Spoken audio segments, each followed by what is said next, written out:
Then at Hollisley Bay Prison, just before Christmas, everything changed. We're all in the canteen waiting for lunch when the chefs came in and started serving up a load of absolute crap.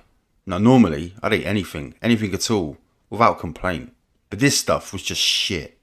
It turned out they'd planned something else, but it had all gone pear-shaped, so they knocked up something else together at the last minute. It was this well dodgy looking stew with loads of half-cooked potatoes, bits of vegetable, and lumps of fat floating around in it. It looked and smelled disgusting. I wouldn't have given it to a dog. We refused to eat it and demanded something else. At first, everybody was really into the protest.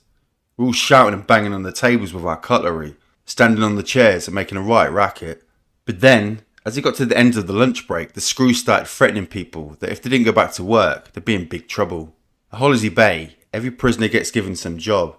You do the job and you get paid. Not very much, but enough to buy the odd phone card or a few stamps.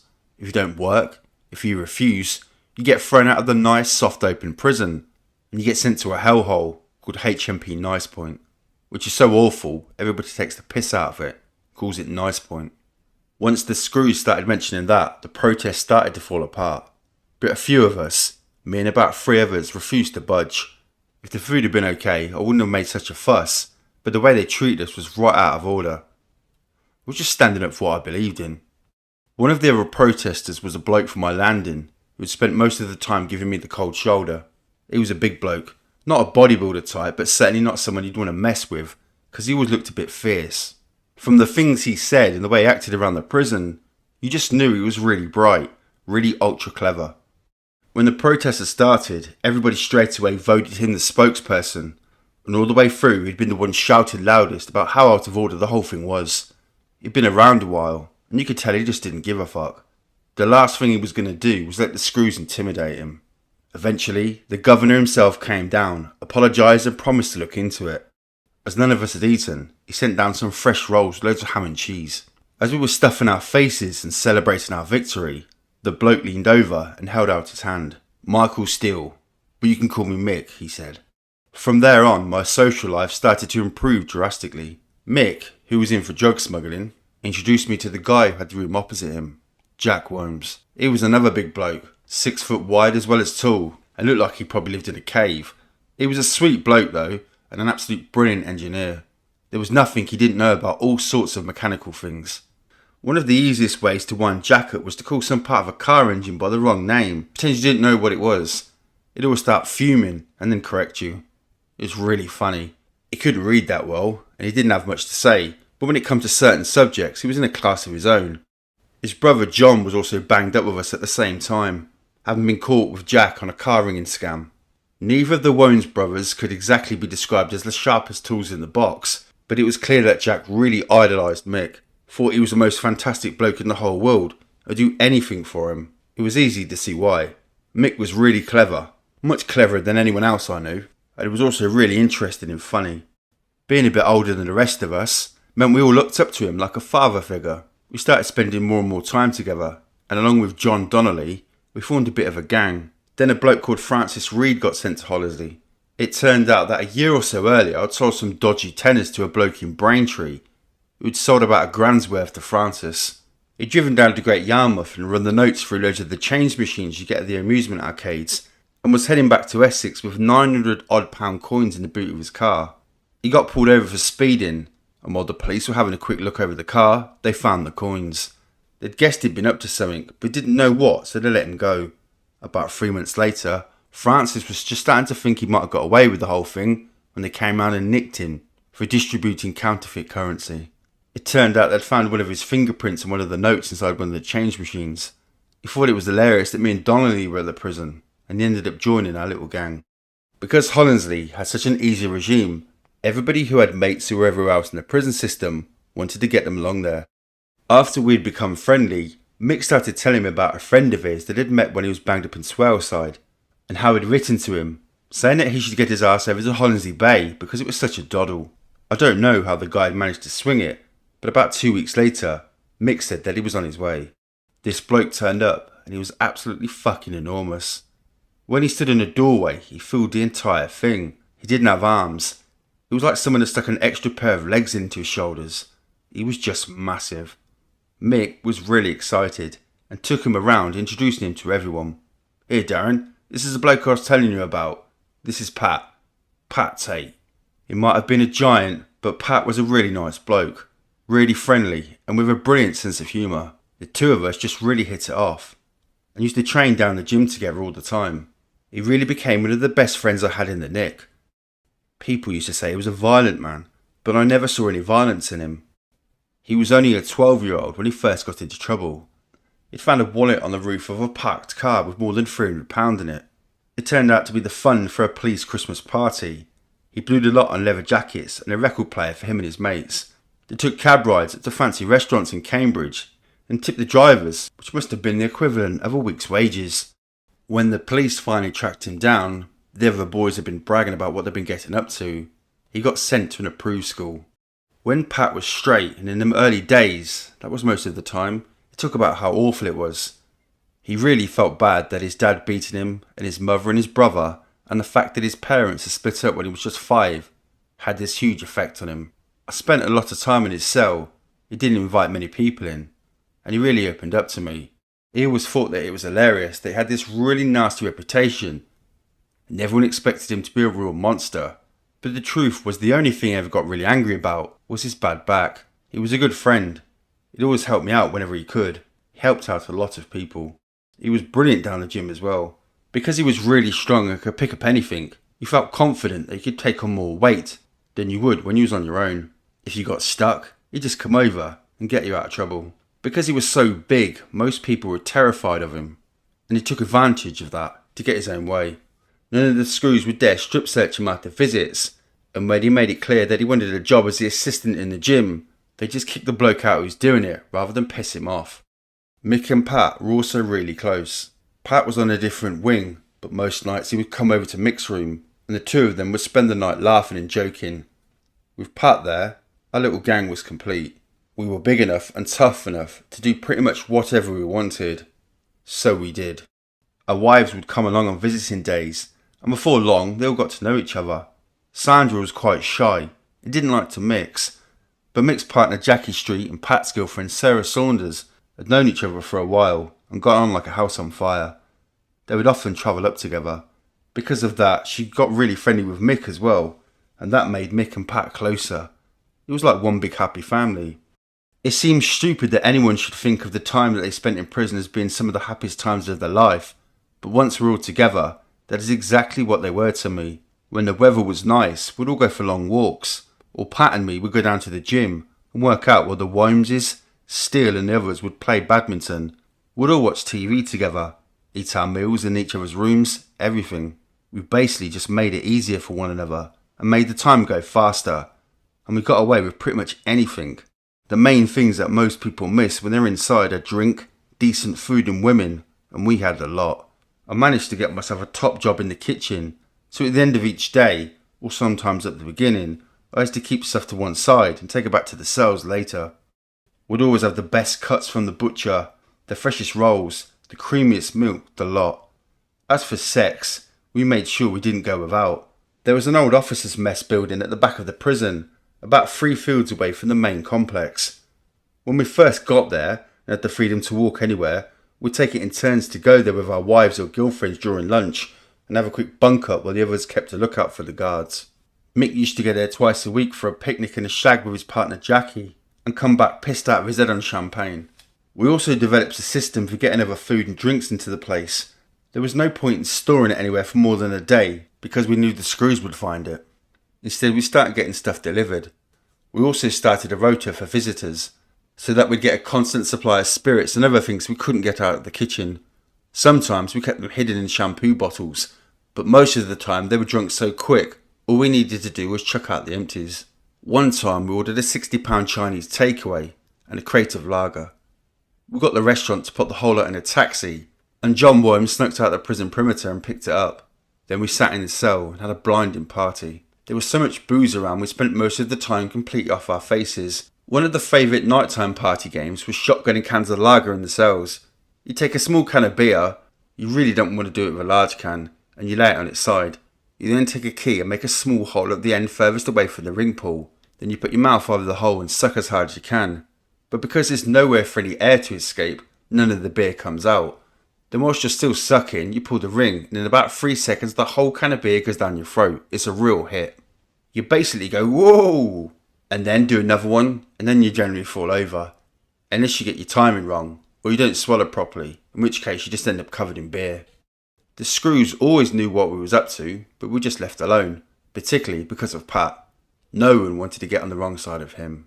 The other thing we used to do to pass the time was talk about all the stuff we'd got up to in the past. I'd talk about getting knocked out in a telephone box, and sitting in a hotel lobby not knowing that I was completely surrounded by armed police. Francis would talk about being pulled up for speeding with hundreds of pound coins in his boot, and then the others would take a turn. Jack had a brilliant story. He used to go around nicking bits of farm machinery, tractors and diggers and those sorts of things. One day he was driving about and spotted this really tasty looking tractor in the middle of a field. So we made a plan to go back and nick it later that day. He got rid of the engine and chassis numbers, anything that could be used to identify it, and sold it to some contact of his, who then sold it to a farmer in Wales. Now this tractor was really state of the art. It had all these gadgets and flashy bits on it that you don't normally get, so the farmer who brought it was always showing it off to his mates. His neighbour, another farmer, was so impressed he decided he wanted to buy one himself. He phoned up the company that makes them and asked them if he could have one of the new X400 tractors. They didn't know what he was talking about. He said, the X400, you know it does this, it does that, it has this function, it has that function. The bloke on the farm next to me has one. They still didn't have a clue what he was on about, but they took his details and promised to call him back. Next thing you knew, the farm next door was full of police and both farmers had been arrested. It turned out that the tractor Jack had nicked was a prototype, the only one of its kind in the world. The police managed to follow the trail back and arrest most of those involved, but by a stroke of luck, Jack managed to get away with it. Mick also had some fantastic stories, especially the scams he used to get up to when he was younger in the 60s.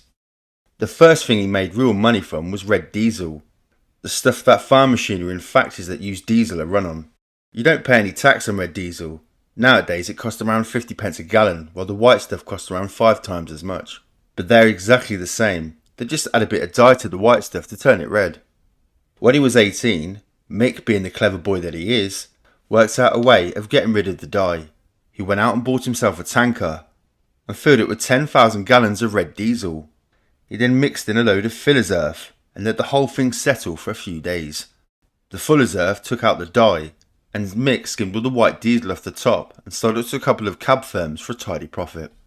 It was a slow process and difficult to judge how much fuller's earth you needed, so when Mick found this garage in the middle of nowhere where this bloke who ran it added the dye himself, he came up with a different approach. Mick went in with his tanker and asked for 10,000 gallons of red. The bloke filled it up and then went out to add the dye. Mick offered to give the guy a fistful of cash if the dye somehow didn't make it into the tanker. So the bloke just split a bit around the hinge to make it look like he'd done it, and then Mick drove off. He sold the whole lot immediately for 3 times the price, then went straight back to the garage. And that was the beginning of a brilliant criminal relationship. Now the trouble is, the red diesel only has a few specialist uses. It's not really the sort of thing that you can sell tens of thousands of gallons of in the height of the summer. Yet this tiny garage in the middle of nowhere had sold more than 500,000 gallons of the stuff in less than 3 months. The firm that owned the garage launched a major investigation and the bloke got sacked, while Mick got 18 months. Then there was Pat Tate. His whole 10-year sentence was purely down to the fact that he'd been off his face in a Happy Eater restaurant in Basildon one day. He'd basically gone there after a weekend of non-stop clubbing with his girlfriend Sarah Saunders and got into an argument over the bill. He'd hit the cashier and nicked £800 out the till. He and Sarah had both got arrested, and Pat was found to have loads of cocaine, speed and puff on him. A couple of weeks later, he was in the Ballarickie Magistrates Court on a routine remand hearing when he gave the signal to his brother Russell and a couple of mates who were in the public gallery. They all started attacking all the police officers in the court, and Pat, after getting a few kicks in himself, vaulted over the dock and made a dash for the door. There was a motorbike waiting for him outside. He jumped on it and vanished. He buggered off to Spain and was doing fine for a few weeks when he made the mistake of visiting Gibraltar. He got rearrested at the border and was brought back a few weeks later. Tate also used to do a lot of armed robberies on jewellery shops. He always had lots of girlfriends and used to give them all sorts of chains and rings and things to keep them sweet. He ended up in court over it once, and this ex of his got up and started giving evidence against him. He shouted over the dock, One more word and I'll fucking kill you. And she decided she'd said enough. For some reason though, it never went any further. It was a bit weird with Pat. He seemed to have got away with a lot for no good reason. Some of the stories about what he'd done in the past didn't quite add up, but no one seemed to be bothered. We were too busy having a good time to take much notice. In fact, I had such an easy time inside, there was no way it was going to pop me off committing another crime. If I'd gone there and it had been absolutely fucking horrendous, I would have never even considered reoffending. But because I went there, did the time, made some friends and had a big laugh, it didn't bother me. It made the whole thing into a bit of a game. It meant that when I did something wrong, the last thing on my mind was going back to prison. The only thing I cared about was making sure that I wasn't going to risk going away again. To make sure it was something a bit more profitable than counterfeit money. You see films like Midnight Express, but they hose the inmates down and people get beaten up by the guards. And I'm sure that for some people, it's like that. But where I was, there was people literally desperate to get in. There used to be these stories about when it gets to Christmas time, all sorts of tramps and people throw bricks through windows, then stand around waiting to get arrested. And when they do, they tell the magistrates to fuck off, just to make sure they get sent to prison. Well, it really happens. I met loads of them. They'd talk about the fact they got fed, and it was warm, and they could have a good time, and as far as I was concerned, they were right. We actually had some people, real villains, who didn't want to leave. I remember one bloke on a landing who actually started crying when he was granted parole, begging the screws to let him stay. He was going, "I've made so many friends. I'll never make friends like it again." I couldn't believe what I was hearing. I was saying to him, "Mate, you're getting out. You can get on with your life. Just fuck off and enjoy it." In the end, they let him stay for the weekend so we could watch the football team from his unit playing all the others. At first I thought it was crazy, but pretty soon I sort of knew how it felt. As far as I was concerned, the friendships that were made in prison were going to last for life. You spend so much time talking, so much time together, sharing, helping, all that kind of thing. You can't help but get attached to people. We spent virtually the whole time laughing and joking and saying this was the way every prison should be. And like the guy didn't want to leave, there was this little part of me that hoped it would never end, even though I knew it would have to one day. A few months on, John Worms was caught smuggling one of the many Chinese meals into prison and was shipped out to High Point. A few weeks later, Pat followed him, mainly because the screws were shit scared of him because of his size and because he was getting more and more out of control. He was still nice to me and the others. A couple of months after he left, around May 1993, Mick received parole. Then finally Jack and Fran got to the end of their sentences and were allowed to go home, and that was the end of our little gang. I still had 7 months to go before my sentence ended, and suddenly I felt like my world had ended. I was all alone. When I'd first been sentenced, I was getting letters from family and friends on a regular basis, but the novelty soon began to wear off. The only letter I got in the last few months was from Mick. It was only because he'd lost a circuit diagram that I'd drawn up for him. I was finally released on the 17th of May 1994. I'd made a few calls the night before, but none of my so-called friends wanted to pick me up from prison. I think they were afraid that somebody might see us together, or they'd be tired with the same brush as me. In the end, it was Jack Worms who drove over and took me back to Essex. Once I was back on the outside, I started off working for my younger brother Graham, laying patios and doing landscape work in gardens. Before I went away, we'd always been pretty close, but when I got out, we just argued all the time. It was unbearable. It turned out that he never wanted me to work for him in the first place, but my mum had put him under a bit of pressure. Got to look after your own and all that. I ended up quitting after a few weeks. I tried setting up businesses on my own, but just couldn't find any customers. I didn't have any recent references, and it all got a bit tricky when they asked what I've been up to for the last couple of years. In July, another one of my brothers, Jonathan, asked me to work with him. Again, there was huge arguments within the family. His wife and father-in-law weren't happy about him employing someone who had a criminal record. As far as they were concerned, I couldn't be trusted. I finally got work with a friend of mine, Ricky. The days were long, and the money wasn't much good, but I enjoyed the work, and we become close friends. It's a shame. If the money had been better, I think I'd have managed to stay on the straight and narrow, but as it was, I knew that I was still the same person that I always was. If the right opportunity came along, I'd be tempted all over again. I heard on the grapevine that Tate had been released from prison, and that someone had shot him. So remembering what a great bloke he was, I rang Mick Steele to see if I could get a number for him. I finally got through to Pat on his mobile. He'd taken it with him into hospital, and he seemed really pleased to hear from me. I arranged to go and visit him the next day, taking 4 bottles of lager as a kind of well done for not being dead present. Just before I left, I happened to mention it to a friend who also knew Pat, but not too well, that I was going to see him.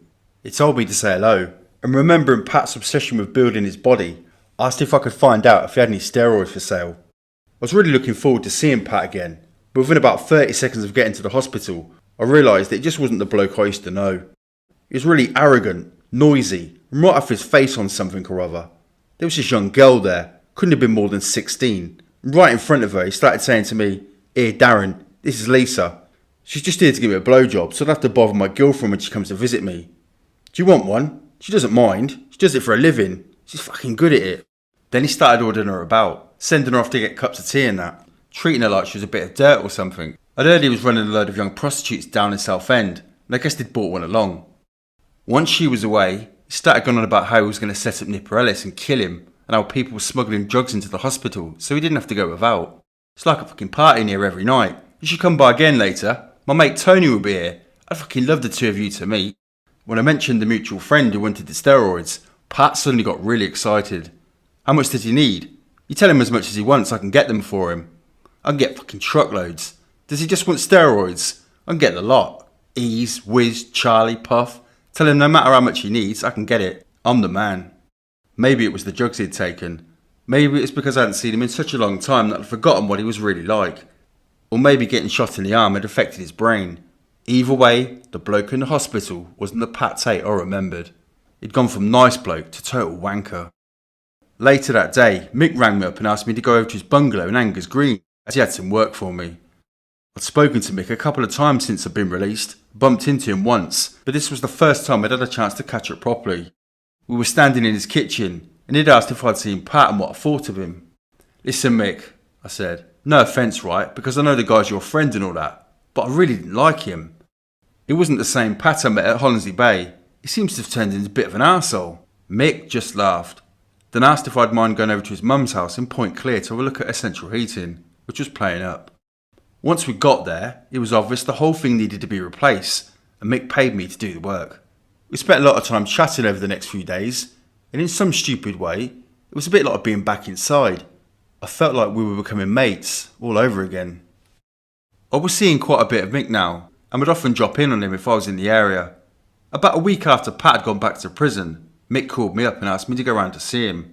I found him at Tate's house, where he was building a low wall and laying a driveway in the front, just as a favour to his friend. Mick said he had something to show me, and we both went to sit in the front of his car. He then pulled a bar of cannabis resin out from my bag and asked whether I thought I could sell it for him. Now, believe it or not, I'd never touched cannabis in my life. My wife smoked it all the time, but I'd never even tried it. I was always more of a drinker than anything else. I told Mick that I really didn't think I could do anything, but he told me to take it away and see how I got on. If I had no luck, I could just give it back to him. If I did sell it, however, it was down to me to fix the price. Mick wanted £600 for the bar. Anything else I made was mine to keep. As I was leaving, Mick explained that Pat Tate had been working on some drug importations and now he'd gone back inside. He'd asked Mick to look after them.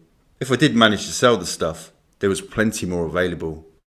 I went back to Braintree, made a couple of calls and a couple of appointments, and that was it. I'd become a drug dealer. Not only that, I seemed to be pretty good at it. It turned out that virtually everyone I knew either smoked dope or knew someone who wanted some. Once I'd put the word around, people started coming out of the woodwork all over the place. I'd let them try a little bit, and once they realised it was good stuff, they would all buy some.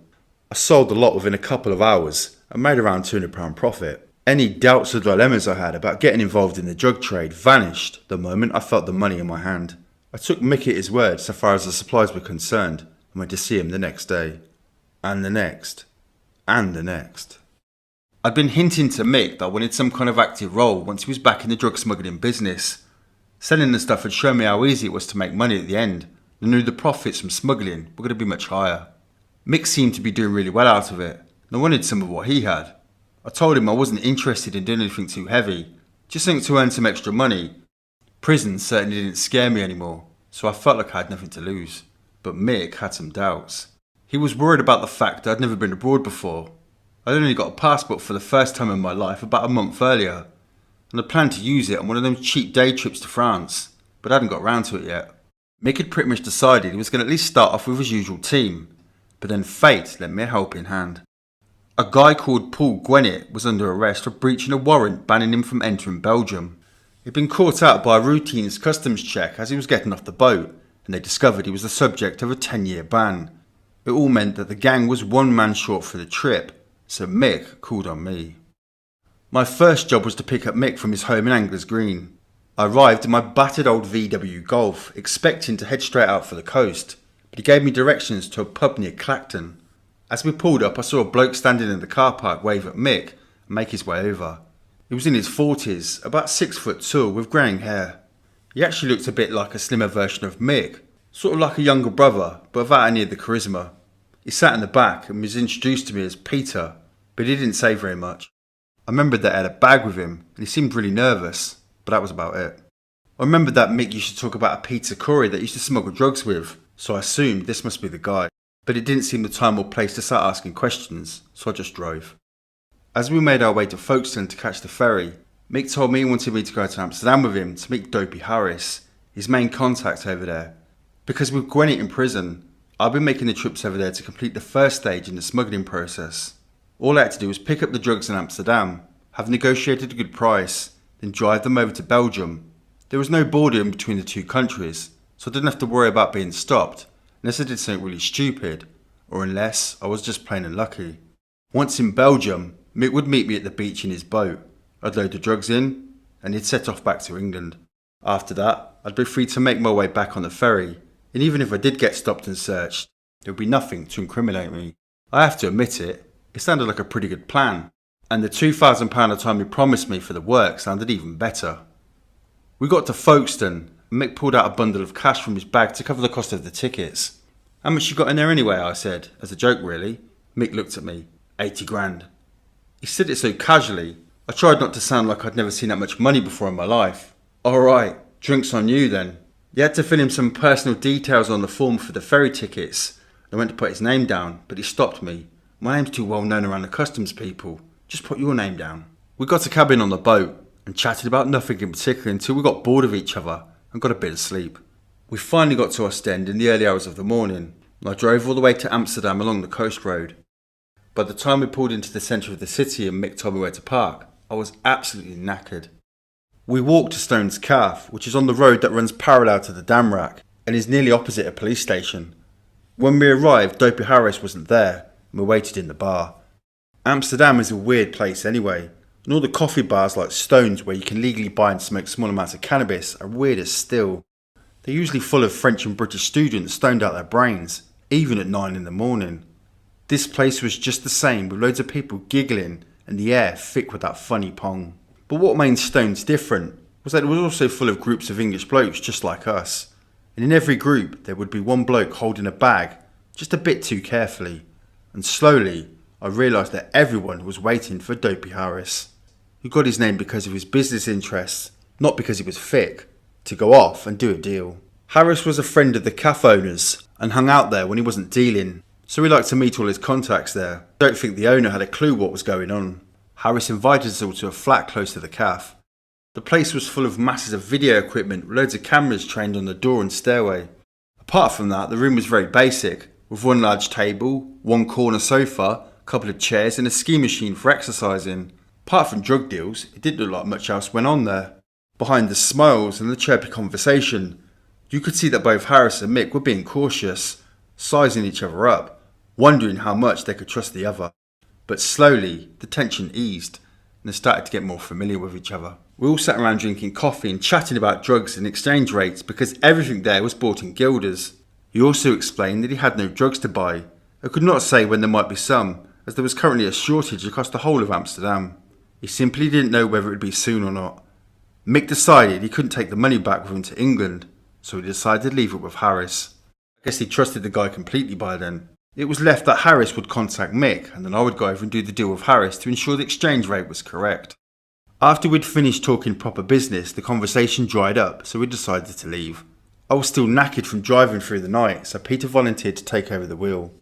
Rather than going back the way we came, Mick was really keen on the idea of coming back through the Channel Tunnel, so we headed off towards Calais.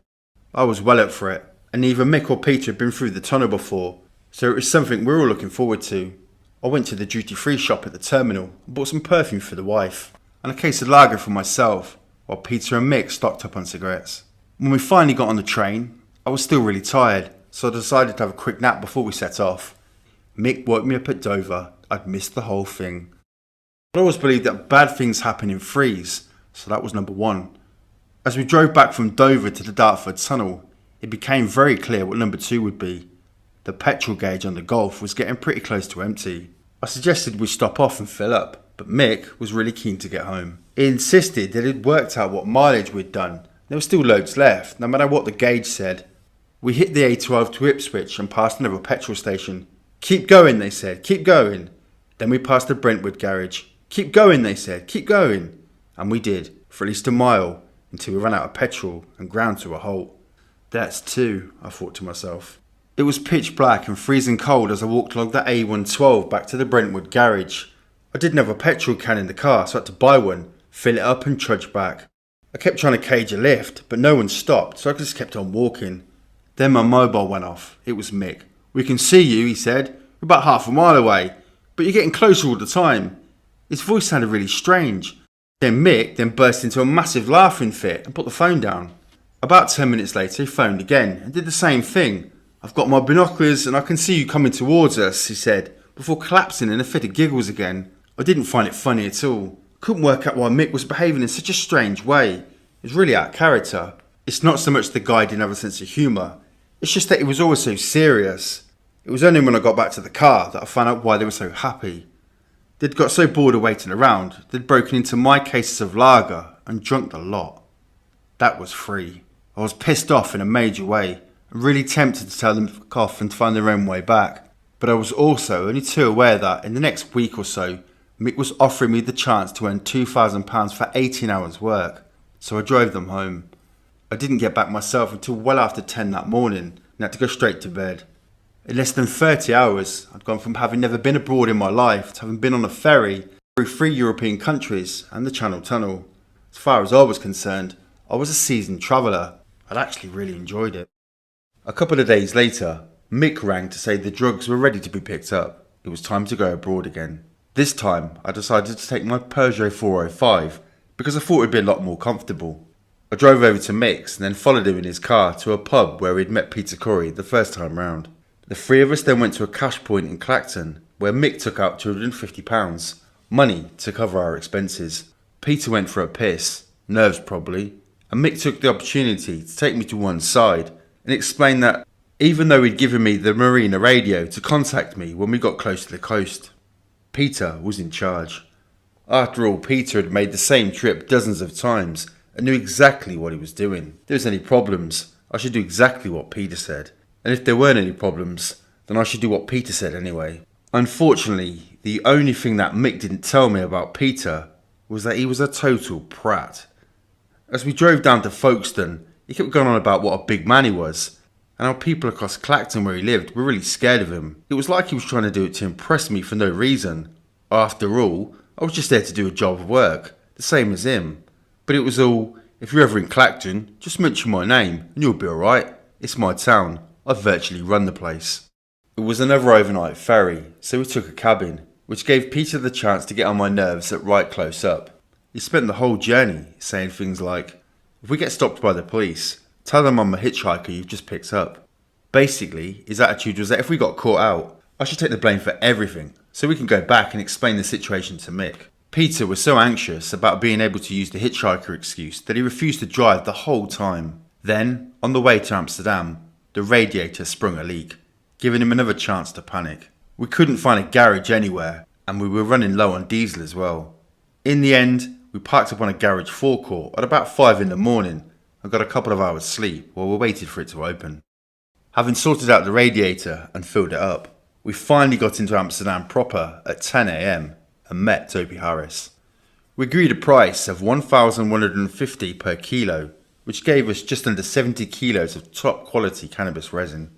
The drugs themselves weren't kept at the cafe, so we had to wait for them to be brought to us. One of Harris's business partners pulled up outside the cafe in a brand new Merc about 3 hours later with the drugs in his boot. Rather than just taking them there and then, I asked him to guide me to the main road out of the city, so I didn't end up driving around in circles for hours. Once I knew where I was, he pulled over and we swapped the drugs over from the boot of his car to mine, and then I set off towards Belgium. We only made one stop on the way, at a payphone to call Mick and let him know that we was on our way to Blankenberg. He had a 4-hour journey across the English Channel and wasn't particularly keen to leave unless he knew we definitely had the goods. I could hear the excitement in his voice as I told him everything was fine and that we'd meet up with him as planned. It was the first time he'd done any proper smuggling since he'd been sent to prison back in 1990. As far as he was concerned, the good old days were back again. We made really good time and got to Blankenberg about 3 hours early. The area had been chosen because it had a perfect ready-made smuggling spot that Mick had taken advantage of many times in the past.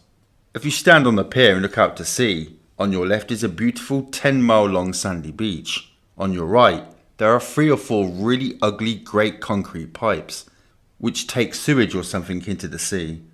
The pipes stick out of the water a good few feet, and Mick was planning to bring the boat up to the second pipe on the right. That way, it'd be hidden from the beach and the pier. Up until now, I've been podding up with Peter, mostly by ignoring him, just going off into my own little world. But once we'd gotten into Blankenberg, he became completely impossible to deal with. I said we should just go to the main car park by the beach, like every other person in the area was doing, wait until it got dark, and near the rendezvous time, take the drugs from the boat and head from the water. But he wanted to treat the whole thing like some big military operation. Park miles away, walk to the beach to check the coast was clear, then walk back for the drugs. But the problem was with that, we'd parked so far away, we had no idea if the coast would still be clear by the time we got the drugs. It was stupid, but that's the way we did it, because Peter was in charge.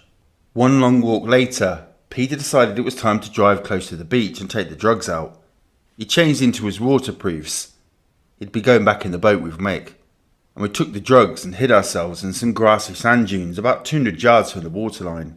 We were sitting there in the dark with his 3 sports bags stuffed full of cannabis, and people were walking right by us, either taking the dogs out for a walk or going for a cold swim. None of them seemed to be paying us much attention though. We had the Marina Band walkie-talkie turned to channel 14. The idea was to wait until the allotted time and then switch it on. Once we confirmed Mick was there, we'd flash a torch to give him a bearing. He was navigating in the dark using this miniature satellite link, but it was only accurate to within about 20 metres, so we still needed guidance for the final approach. There were a couple of minutes to go, and Peter turned on the radio. All we got was some fishermen muttering in French. That sent the big man from Clacton off into a right panic, trying to explain that it probably just meant that Mick was still a little far out. Once he got nearer, he'd override the other signal. He'd stressed that we should always wait for him to call rather than give the game away. Until there were drugs in his boat, he'd always be able to bluff his way out of trouble by saying he was fishing or something, so if anything went wrong, it was important there was no link between the 3 of us. Otherwise, we'd all get done for smuggling. So we waited, and waited, and waited. When it got to 15 minutes past the meeting time, Peter was practically having kittens. "I tell you what we're going to do," he said. "We're going to take the bags and we're going to move down the beach."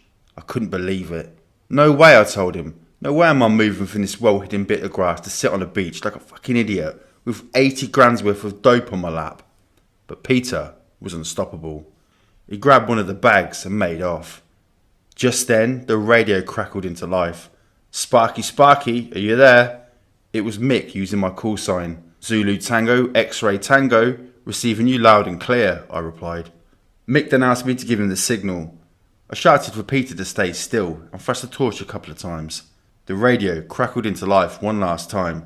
"Gotcha," Mick said. After a minute or so, I could hear the boat's engine, so I grabbed the bags. It turned out that Peter had left me with the 2 heavy ones and headed down to the water. I met Peter down by the sea, and we soon saw the silhouette of the boat come into view. We packed all the drugs in, and then Peter climbed on board. Mick turned to me, a big grin on his face. "Call Jack, tell him it's all gone to plan." But we're 20 minutes late. The boat had come so far into shore that it had virtually been grounded. I had to push it back into the sea, and the water was coming up to my chest. I pushed the boat as hard as I could, but it just couldn't seem to break free of the waves that were pushing it back to shore. Then suddenly, the propeller caught, and it shot off into the darkness. I was soaking wet, and walked slowly back to the car where I changed into my tracksuit bottoms and trainers. It was absolutely freezing, and so was the water, but I was so worked up from the adrenaline, I couldn't feel the cold at all. I was shaking, but it was all with excitement. All my fear and nerves had gone, and all I could think of was, fuck, I've done it. I've got away with it. I've got to admit, it was a great feeling. Blankenberg is just down the road from Ostend, but when I arrived there a little later that evening, I discovered I'd missed the last ferry. The next one wasn't until 7 AM, which meant I wouldn't get home until the middle of the afternoon. I didn't fancy that. I knew there was a ferry at 2:30 AM from Calais, and looking at the map, it didn't seem that far, so I decided to drive there. When I reached the French-Belgian border, I got pulled over by one of the guards and asked where I was going. They searched my car and found my wet clothes in the boot and asked what I'd been up to. I was feeling confident and cocky. After all, there was nothing at all to link me with any sort of drug smuggling. I had nothing to fear. I told the guard that I'd been playing around in the sea earlier that day and I'd missed the last ferry home from Ostend, so I decided to go back via Calais, so that I'd still be home the following morning. He looked a bit suspicious, but checked my passport, ran my name through the computer, and let me go. I got to Calais, and on my way to the boat, got pulled over by French customs. Fucking hell, I said. I've already been searched once tonight. The guy's face didn't even break a grin, let alone a smile. Not by me, you haven't. He proceeded to give the car a really good going over, but of course, couldn't find anything, so he let me go on the boat. I tried to get to sleep on the ferry, but I couldn't because the crossing was so rough. Once we got to Dover, the only thing on my mind was getting back home and going to bed as quickly as possible. I drove the car off through customs, and as sod's law would have it, I got pulled over again. I was so tired, just so totally exhausted that I couldn't handle it. I freaked out. I was swearing, shouting, gone about the fact that I must have some sort of guilty sign stamped on my forehead, because I'd been pulled over twice already. In the end, I think they felt sorry for me. They just photocopied my passport and let me go home. The next day was even more exciting. Payday. I'd already been planning what I was going to spend the money on, and I was really looking forward to seeing those notes in my greedy little hands. I got there and told Mick I was there to pick up my wages. He went into the boot of his car and then laid a bar in my hands. What the fuck's that? I said. It's a kilo of puff, he said. Over here, that's worth 2,200. That's your wages, apart from the 200 which you know owe me. F-U-C-K. This was not the way things were supposed to happen. One of the main reasons I wanted to get involved in the actual smuggling operation was so that I wouldn't have to sell drugs anymore, because it was such a pain in the arse lugging the stuff around town and then getting the money off people. But thanks to Mick, I was right back to where I started. I had to be very careful about who I sold to and never wanted it to get out of control, and had a large number of visitors each day from my wife's large family, friends and the people I employed. I was only too aware of the fact that I fitted the profile of a typical drug dealer. I had several cars, albeit all of them old and tatty. I seemed to live beyond my means, and that was even before I started to actually be one. But selling to people that you knew made it harder to keep it as a proper business. I was giving people credits and discounts. The money was coming in dribs and drabs. I'd expected to have £2,000 in my hand and be able to buy a decent car or something. Instead, I had a few quid here and a few quid there and a load of hassle. On paper, I was doing well, but I had no idea how long I was going to have to wait for the money to come in, so I was pretty stuck. As soon as I found out we were off again, I went out and bought a pair of chest waders. I'd got really soaked the last time from trying to push the boat out to sea. I didn't want it to happen again. For the next few days, I kept asking Mick who would be in the boat with him. The whole scam about coming back into the harbour, having dumped the drugs off, relies on having at least 2 people in the boat. You can hardly claim to be out diving on your own, can you? Mick said he was sorting it out. The day before we were due to set off, Mick called me up on my mobile and said he couldn't find anyone to come into the boat with him, so would I do it? He could tell I wasn't so keen, so he launched into this big thing to try and convince me. He was going on about how he wanted to expand the business, how he wanted to go back to using 2 boats, now he needed someone who would be able to cross across the channel on their own. Basically, he was saying he wanted me to experience it so that I could see if I liked it. And if I did, that's where the real money was. It'd be worth your while, Darren, promise. Either I was blinded by greed, or just felt in a generous mood. I said yes. The next day, Mick gave me £70,000 and gave me strict instructions to try and get grass rather than resin, even though it was bulkier and a lot harder to handle. There was, of course, method in his madness. Mick charged £300 per kilo to import drugs. It didn't matter what he was importing, that was the amount he charged. Because grass was a bit cheaper per kilo than resin, it meant that we could come back with an extra 30 or so kilos, which meant that Mick earned an extra £9,000 for taking exactly the same risk. Clever boy, old Mick. I took my friend Christian and we took the overnight ferry from Felixstowe to Zeebrugge and then drove to Amsterdam. Mick told me he'd phoned Dopey Harris a couple of days earlier to tell him to expect me, so when I got to the bar and he wasn't around, I knew he'd be on his way. Harris arrived on his push bike around 10 AM, looking a bit mean and serious, guided me to the flat upstairs above the bar, and then started tearing into me. He was ranting and raving about the fact that Mick was going to get us all arrested, that he was not being careful enough on the phone, and make it too obvious what he was doing. "That loud motherfucker is going to get us arrested one day," he said. "For a bloke with his kind of background and experience, he doesn't have to run his mouth off. When you get back, you tell him to watch what he says, otherwise he's going to have to find himself another supplier." Once the bollocking was out of the way, we got down to business. We agreed a price for the grass, then Harris asked me what car I was driving and where I'd parked it. I told him, then he asked for the keys. "Now piss off and enjoy yourself for a couple of hours," he told me. When we got back, the car was in the same place. I went to see Harris and he told me everything was fine and gave me back my keys. And that was that. We set off for a bit and stopped down a side street and checked the boot. 3 nylon laundry bags full of grass. So I called Mick's mobile and told him we're on our way and headed back to Blankenberg. Mick and the boat arrived at the rendezvous at dusk, sticking out like a sore thumb because it wasn't as dark as it was the time before. But Christian and I loaded the boat and got in. I was trying to pretend that I was really cool about it, but the truth was I was really excited about being in the boat at long last. I was a bit pissed off that I'd missed out the sea trials, but I was hoping this would more than make up for it. I wasn't disappointed. When we sped off, it was the most incredible sensation. There was lots of noise and spray flying up all over the place, and because we were so low down, it felt like we was going a million miles an hour. Mick was in the front, and I was directly behind him. The sea was really calm, as flat as a pancake, and in the half-light you could see for miles. It was like being on some gigantic pond. Absolutely fantastic.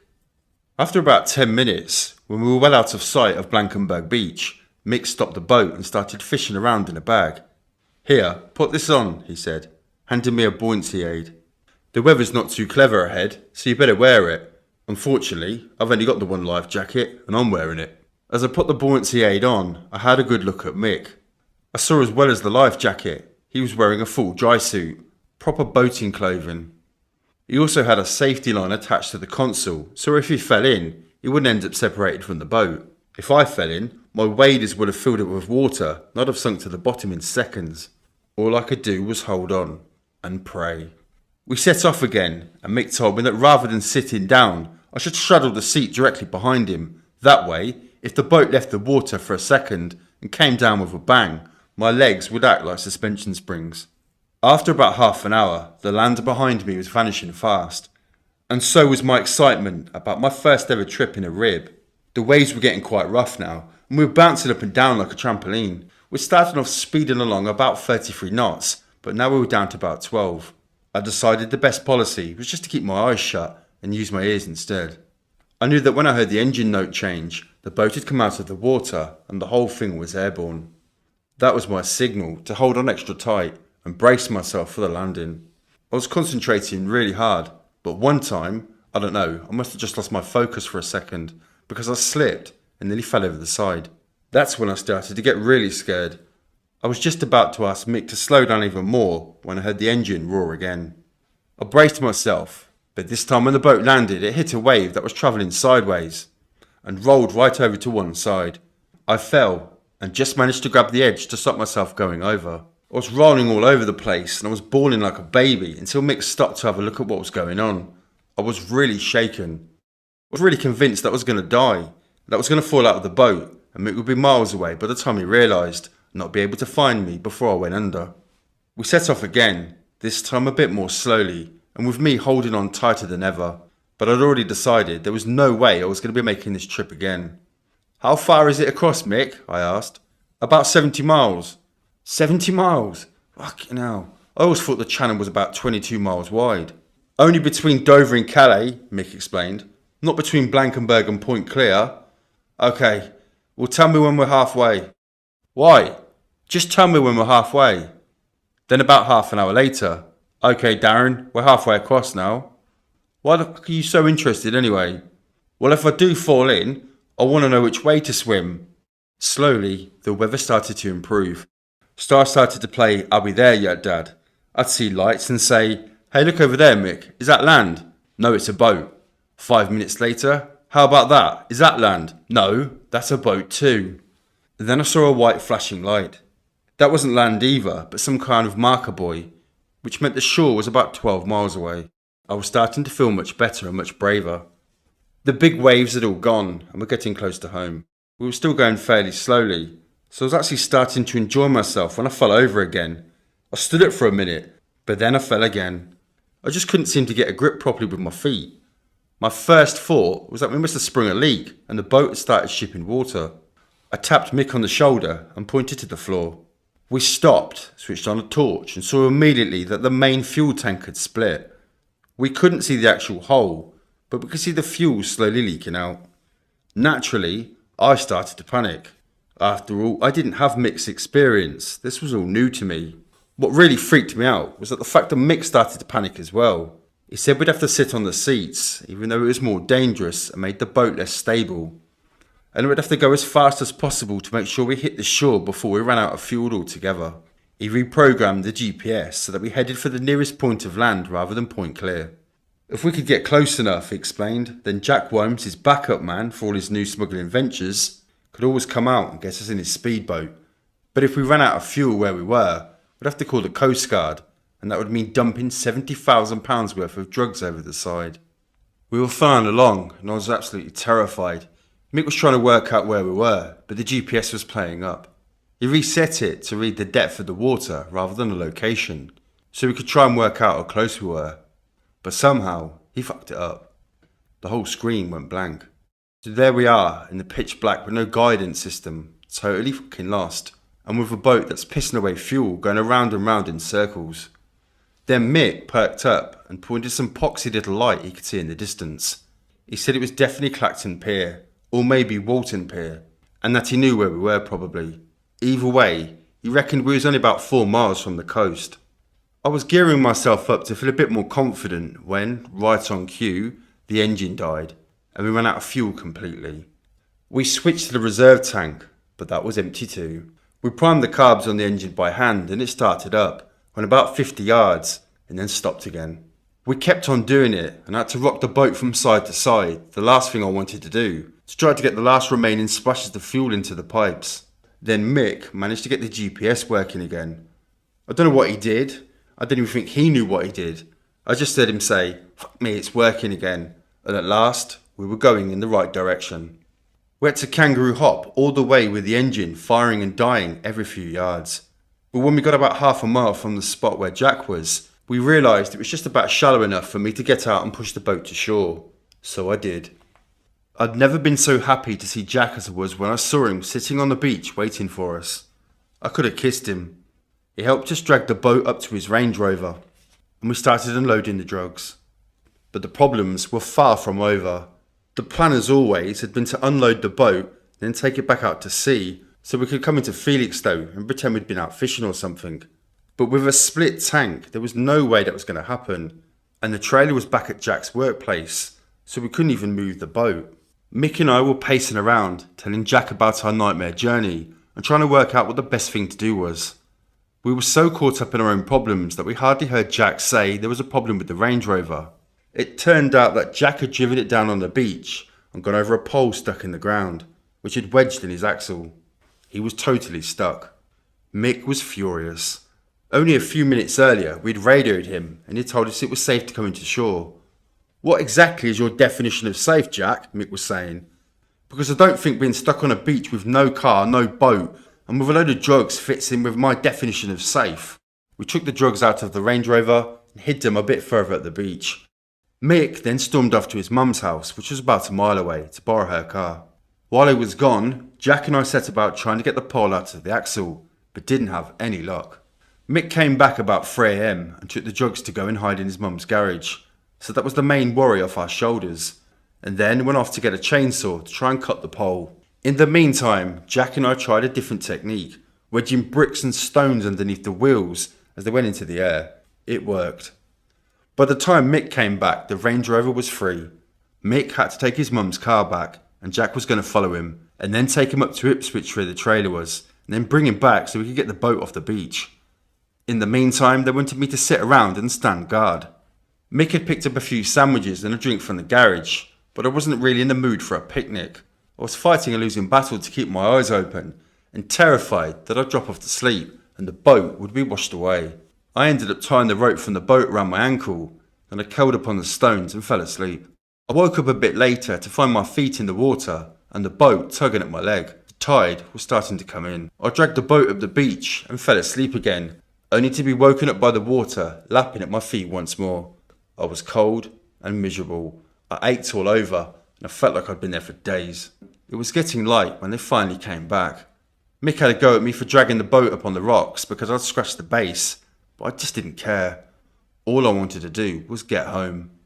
Jack dropped me off at Mick's house, and I borrowed his Renault to drive home, nearly falling asleep at the wheel a couple of times. That meant that even though I was freezing cold, I had to drive with the window open. I was knackered by the time I finally got to bed. I didn't wake up till the middle of the afternoon, and I took Mick's car straight back up to pick up my money. Once again, he paid me in drugs, explaining that he needed his cash to get the boat fixed, and he ripped me off again by only giving me just over $2,000 worth of grass. He said the shipment wasn't as big as he planned, so he couldn't pay me more, but he'd make it up to me the next time. And don't forget, he said, you owe me £200 for the drugs. I sold it almost as quickly as I did the time before, and was rapidly building up a reputation as a quality supplier.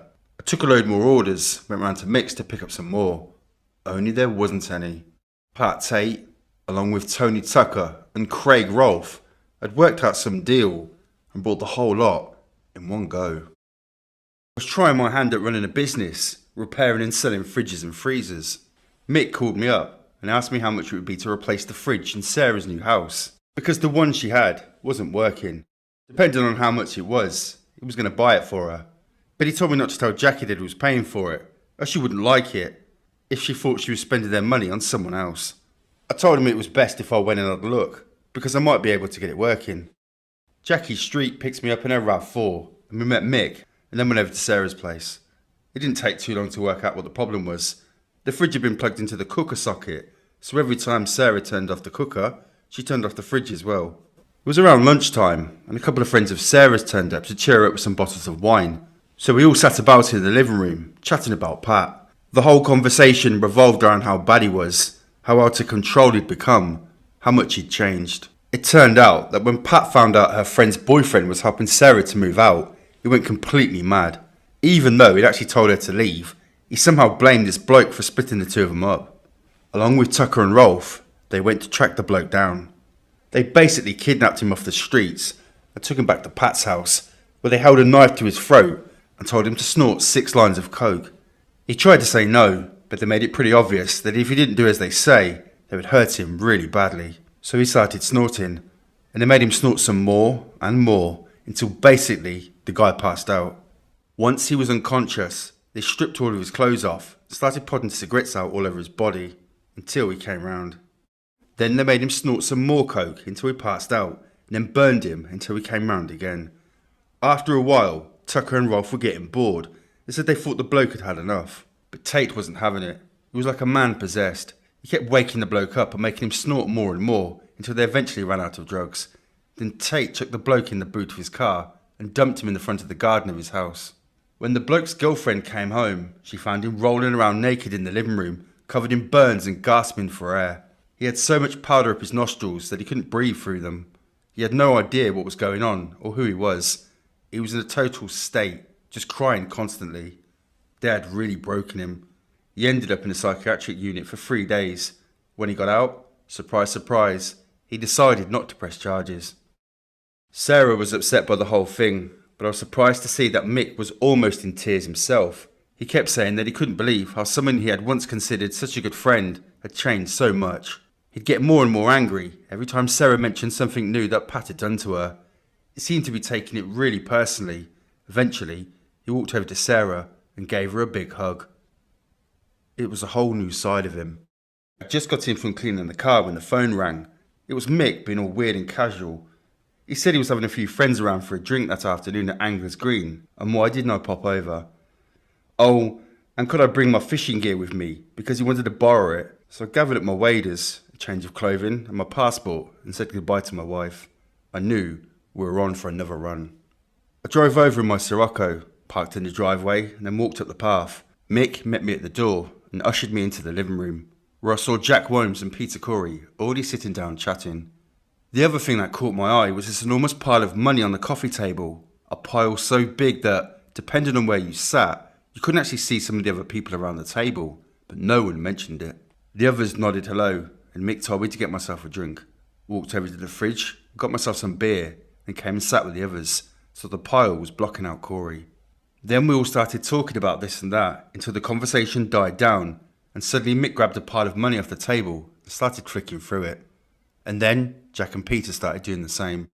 Then Mick said to me, "Don't just sit there like a prat, Darren. Grab some money and start counting." It turned out it wasn't such a big pile after all. It was several small piles all gathered together.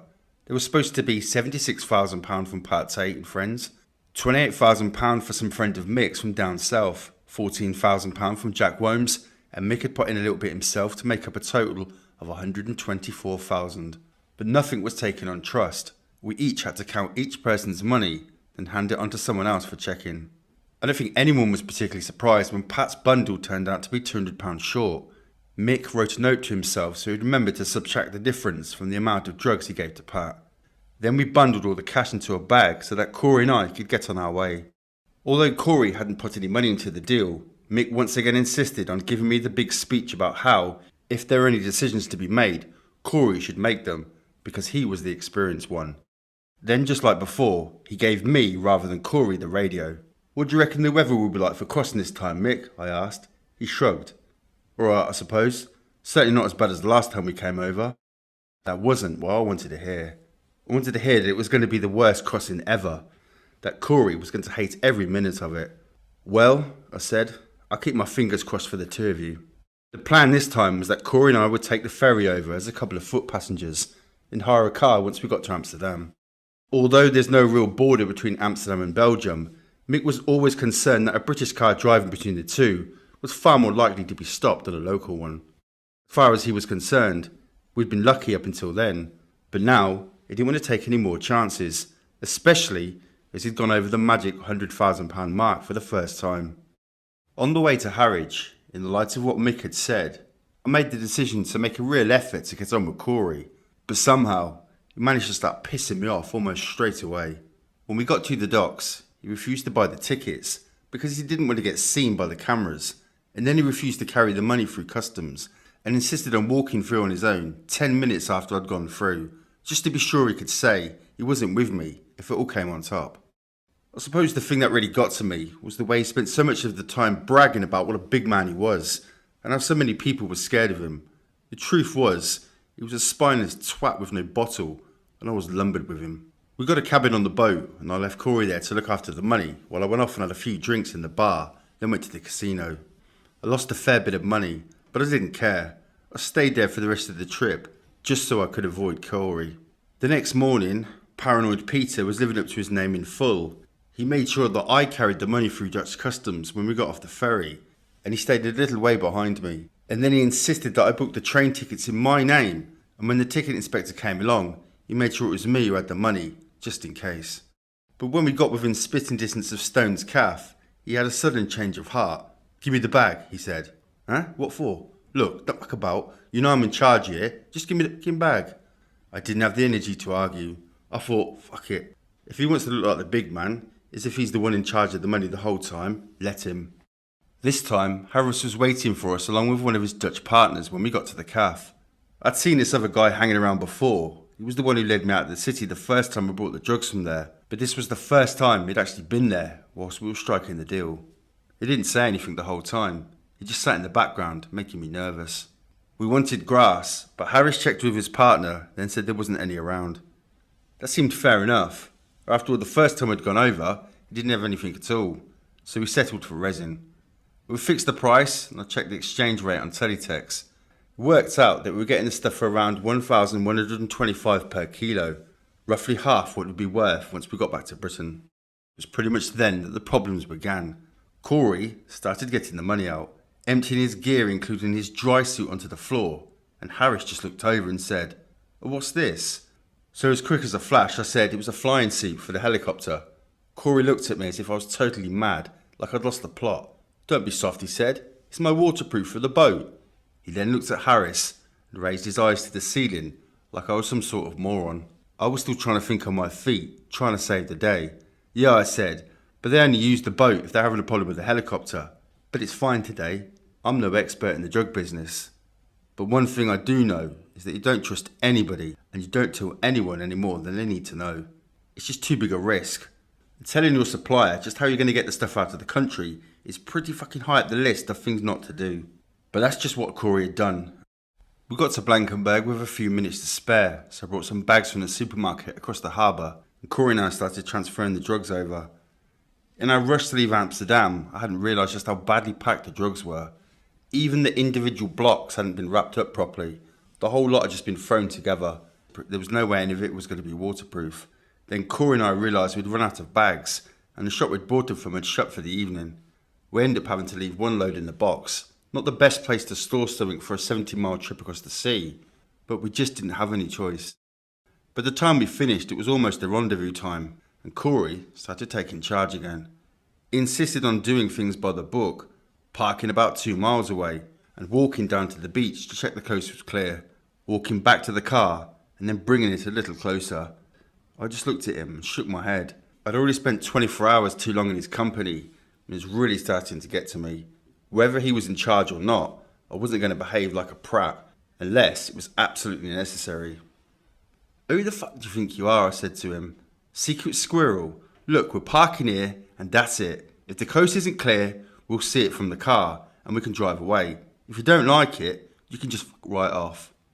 That pissed him off something rotten. So after we put our waterproofs on, started taking the bags down to the beach, he stormed off in a huff, and in the wrong direction. I pointed out that he was at the first concrete pipe, and that the meeting place was at the second one. He looked at me with daggers in his eyes. Basically, he was so pissed off with me, he didn't want to agree about anything. If I'd have told him his name was Peter, he'd have wanted to have a row about it. "No, it ain't. So was the first one." I shook my head. "No, it isn't. The reason it isn't, moron, is because if it was the first one, you'd be too close to the fucking pier. Darren, I think you're forgetting who's in charge." So I left it. By now, Mick was 5 minutes late, and Corey was in quarter panic mode. We were sitting in a sand dune on this little mound of grass, surrounded by bags of puff, looking out over the water, listening to the radio for Mick to come in. But he didn't, and there was nothing we could do apart from wait, and wait. 15 minutes later, and Corey was in half panic mode. I was starting to feel a bit uncomfortable myself. There were all these people taking their dogs out for walks on the beach, passing within just a few yards of us each time. As they passed us, their dogs were going absolutely fucking mad for the drugs.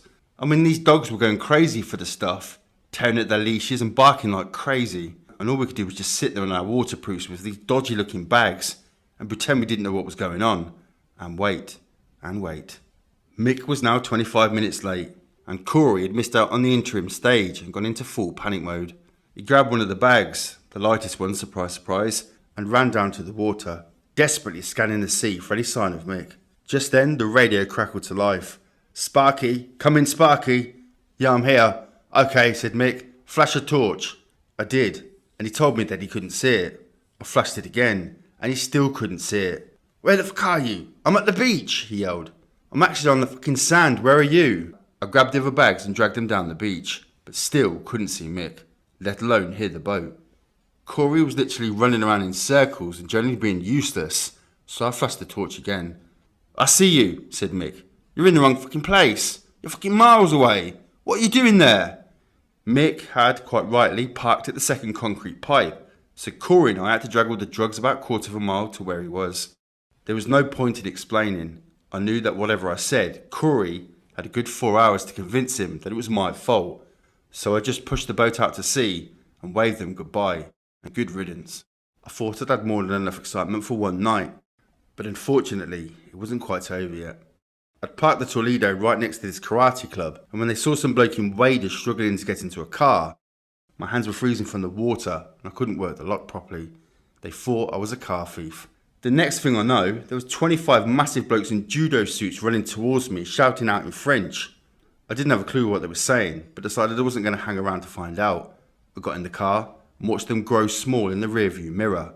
What a night. I drove back to Amsterdam and got totally lost trying to find the car hire place, so in the end I flagged down a cab and got him to drive me there so I could follow him. After that I got the cab to drive me to the Delta Hotel. It was too late to get a ferry back to England. I fancied a few beers anyway, so I spent the night in Stone's Calf talking bollocks and drinking myself into a stupor. By the time I got back to the hotel, I was shattered. I slept like a baby. It might have been a nightmare, but at least nothing else could go wrong. But how wrong I was. I switched on my mobile phone, as I thought I'd probably have a message from Mick or Jack, but there was nothing. I tried calling them on their mobiles, but couldn't get through, so I called Sandra and told her I was on my way back. I kept trying Jack and Mick on the way back to Braintree with no luck, so finally I tried Mick at home. Jackie Street answered. "Hi Darren," she went. "Mick's not here at the moment. There's been a bit of a misunderstanding. He was out fishing in his boat, and customs thought he was up to something, so they arrested him, coming into Brightlingsea Marina. Everything's going to be okay though." Mick was a clever git. He knew only too well that somebody might be listening on the phone, and he wasn't going to give anything away. By telling Jackie that everything was going to be okay, he was giving me a clear signal that the drugs had already been unloaded, and that customs hadn't found anything. Mick didn't get home till really late that night, so I didn't get to see him until the next day. Customs had held onto the Range Rover and boat for forensic examination, and I wanted to get the full story. With a big grin on his face, he explained that once they'd unloaded the drugs and stashed them safely in Mick's mum's garage, they decided to get the boat out at Brightlingsea, where they'd been spotted by the harbour master, who unbeknownst to them had called the police. Mick's friend, Gordon Stevens, lived right on the beach, so once the boat was on the trailer, they all stopped off for a cup of tea. Jack remembered he'd left the lights on in the Range Rover and went to turn them off, but he never came back. When Mick went to find him, he poked his head over the embankment and saw Jack being interviewed by two coppers and dashed back to the house. He and Peter took all the incriminated evidence they could find, receipts from abroad, foreign money, maps, backup coordinates for the GPS, everything, and burned them in a toilet. Mick had been trying to avoid giving his name, because he knew of his track record they'd clap him in irons as soon as he did. Only they didn't. So he decided to call their bluff. Whilst they were waiting for customs to arrive, he made an excuse about needing to get onto the boat and deprogrammed the GPS. That was pretty critical, because the system stores all the coordinates of the last journey. If anyone had looked at them, they'd have seen that Mick had left early the previous day, made a brief stop in Blankenberg, a brief stop in Point Clear, and then come back to the marina. Mick wouldn't have a leg to stand on, but as it was, he was able to get rid of the evidence. He still had time to kill, and the police didn't seem bothered, so he gave them a story about needing to get the salt water off the boat and began washing down the insides, hoping to get any loose traces of cannabis out, and he'd virtually succeeded. Mick was totally relaxed about the whole thing. In fact, he thought it was really funny that they'd blown it, kept right on laughing about it as he took me to his mum's garage in his Hilux and gave me a couple of kilos to sell. It was another story he could add to his list of narrow escapes. He was totally convinced that it was just bad luck that he'd been spotted by the harbour master, but I wasn't so convinced. Now, I've got no way of proving it, but I'm pretty sure I'm right about what really happened that morning. Everyone knows that customs don't find the call by pure chance. Most of the time they're acting on tip-offs. But when they swooped on Mick and Jack, I think they were acting on a tip-off that they should be on the lookout for a certain small boat coming in from the sea in the early hours. And who did the tip-in? I think it was Dopey Harris. Why him? Well, for one thing, that was the trip that he found out that we took the stuff back to England by boat. None of us knew about the second reason at the time, but once we did, it became blindingly obvious that Harris had absolutely nothing to lose, and £124,000 worth of everything to gain. I wasn't worried, just a bit pissed off. You always get someone who wants to try it on. They buy some puff on credit, have a few joints, then try to pull one over on you by saying it isn't any good and asking you to cut the price. You just have to be firm and aggressive. But this time was different. It wasn't just one or two calls. Everyone I'd sold to was coming back and complaining. And it wasn't like they were saying the stuff wasn't as strong as they expected. When I'd sold them short, they were saying the stuff was shit. Completely unsmokable crap. A couple of them were totally going mad. They thought I was trying to have them over. They were screaming down the phone at me. "What the fuck are you playing at? What is this stuff you've sold us? 'Cause it sure as shit ain't Puff. You having a laugh, ain't ya? I called up Mick and told him that Harris had ripped us off. It turned out he'd been getting complaints all night long as well, but couldn't get hold of Harris. We arranged to meet at a pub near his house, and he handed me a 5-kilo pack of drugs, wrapped differently to the rest. He asked me to test them to see if they're any good. I took them home and Sandra tried a bit, and immediately felt sick. It was all rubbish. Every last gram. I phoned Mick again and tried to break the news to him as gently as possible. I slowly explained that the biggest drug shipment he'd been involved in since getting back into smuggling, the one he'd almost got caught bringing into the country by customs, had been a complete waste of time. Still went ballistic. By the time I'd arrived at Mick's house early on Monday evening, his mood had gone from bad to worse. He was pacing up and down and showing me the pictures of this girl on the front of the local paper. He was really angry, stamping around, sweating, ranting and raving. He was saying, "This is bang out of order. This is going to fuck things up for the rest of us." Mick was particularly upset because of the girl's dad being an ex-copper. He was convinced that the bloke would pull in all sorts of favours, and thanks to the wall-to-wall publicity the whole case was getting, make sure the gang behind the pills were caught. As far as Mick was concerned, if the one of them got done and the police started looking into their associates, and he'd be in the frame too. It wasn't like the police would have far to look either. Tate was on the phone to Steele virtually every night, complaining about the dodgy cannabis shipment and demanding his money back. Normally Steele would have told him where to get off. That picking up a bad shipment is just one of those things. That he'd lost money on the deal too. But that would have only made Tate more angry, and he was desperate to get him out of his hair. The last thing he wanted was to be dragged into the Leah thing. Tate in the meantime was shouting his mouth off to anyone who would listen about how Steele had tried to stitch him up, and how he wasn't a man that anyone should ever cross. I think some of it was just bravado to make him look good in front of Tucker and Rolf, and some of it was just the drugs talking. I don't think Tate would have ever said any of it directly to Mick, but he did the next best thing. He told Sarah Saunders. Since she'd broken up with Pat, Mick had been spending more and more time with her, and was helping her in all sorts of ways. Mick thought of himself as something of a ladies' man, and had started to think the two of them might even have been having an affair. Mick wasn't scared of what Pat was saying. He was just pissed off that he was going to fuck the operation. At the end of the day, Mick had a good, clean, neat little setup, which no one knew anything about. It had gone completely unnoticed several times before they'd accidentally got spotted, but even then everyone had been released. But Pat was spoiling it because he was telling too many people. He thought the bit that we did was easy, when in fact it was the most difficult bit of all. Pat was always trying to set other people up to smuggle for him. A week or so before the bad shipment, he even had the cheek to bring in some bloke who'd only just got his pilot's licence, and insist that Mick tell him all about flying the drugs over the channel. But Mick wasn't worried about losing business as much as about Pat letting so many people know how he operated. Pat thought he was out of reach. Everybody was scared of him, but he reckoned without Mick. Later that night, Steele called up and asked if I wanted to go to Amsterdam with him. Apparently everyone else he had tried had said no. They suspected that Harris had deliberately ripped us off, and that going back over there to try to get the money back was suicide. But Mick didn't seem worried, and that made me more confident. There was also the fact that, although I'd already spent it, I hadn't earned any money from the last deal, because I had to give it all back. I was desperate for cash, and Mick promised to pay me for the trip. Also, Mick only planned to be in Amsterdam for a couple of hours, just enough time to pick up the money and have a drink, he said.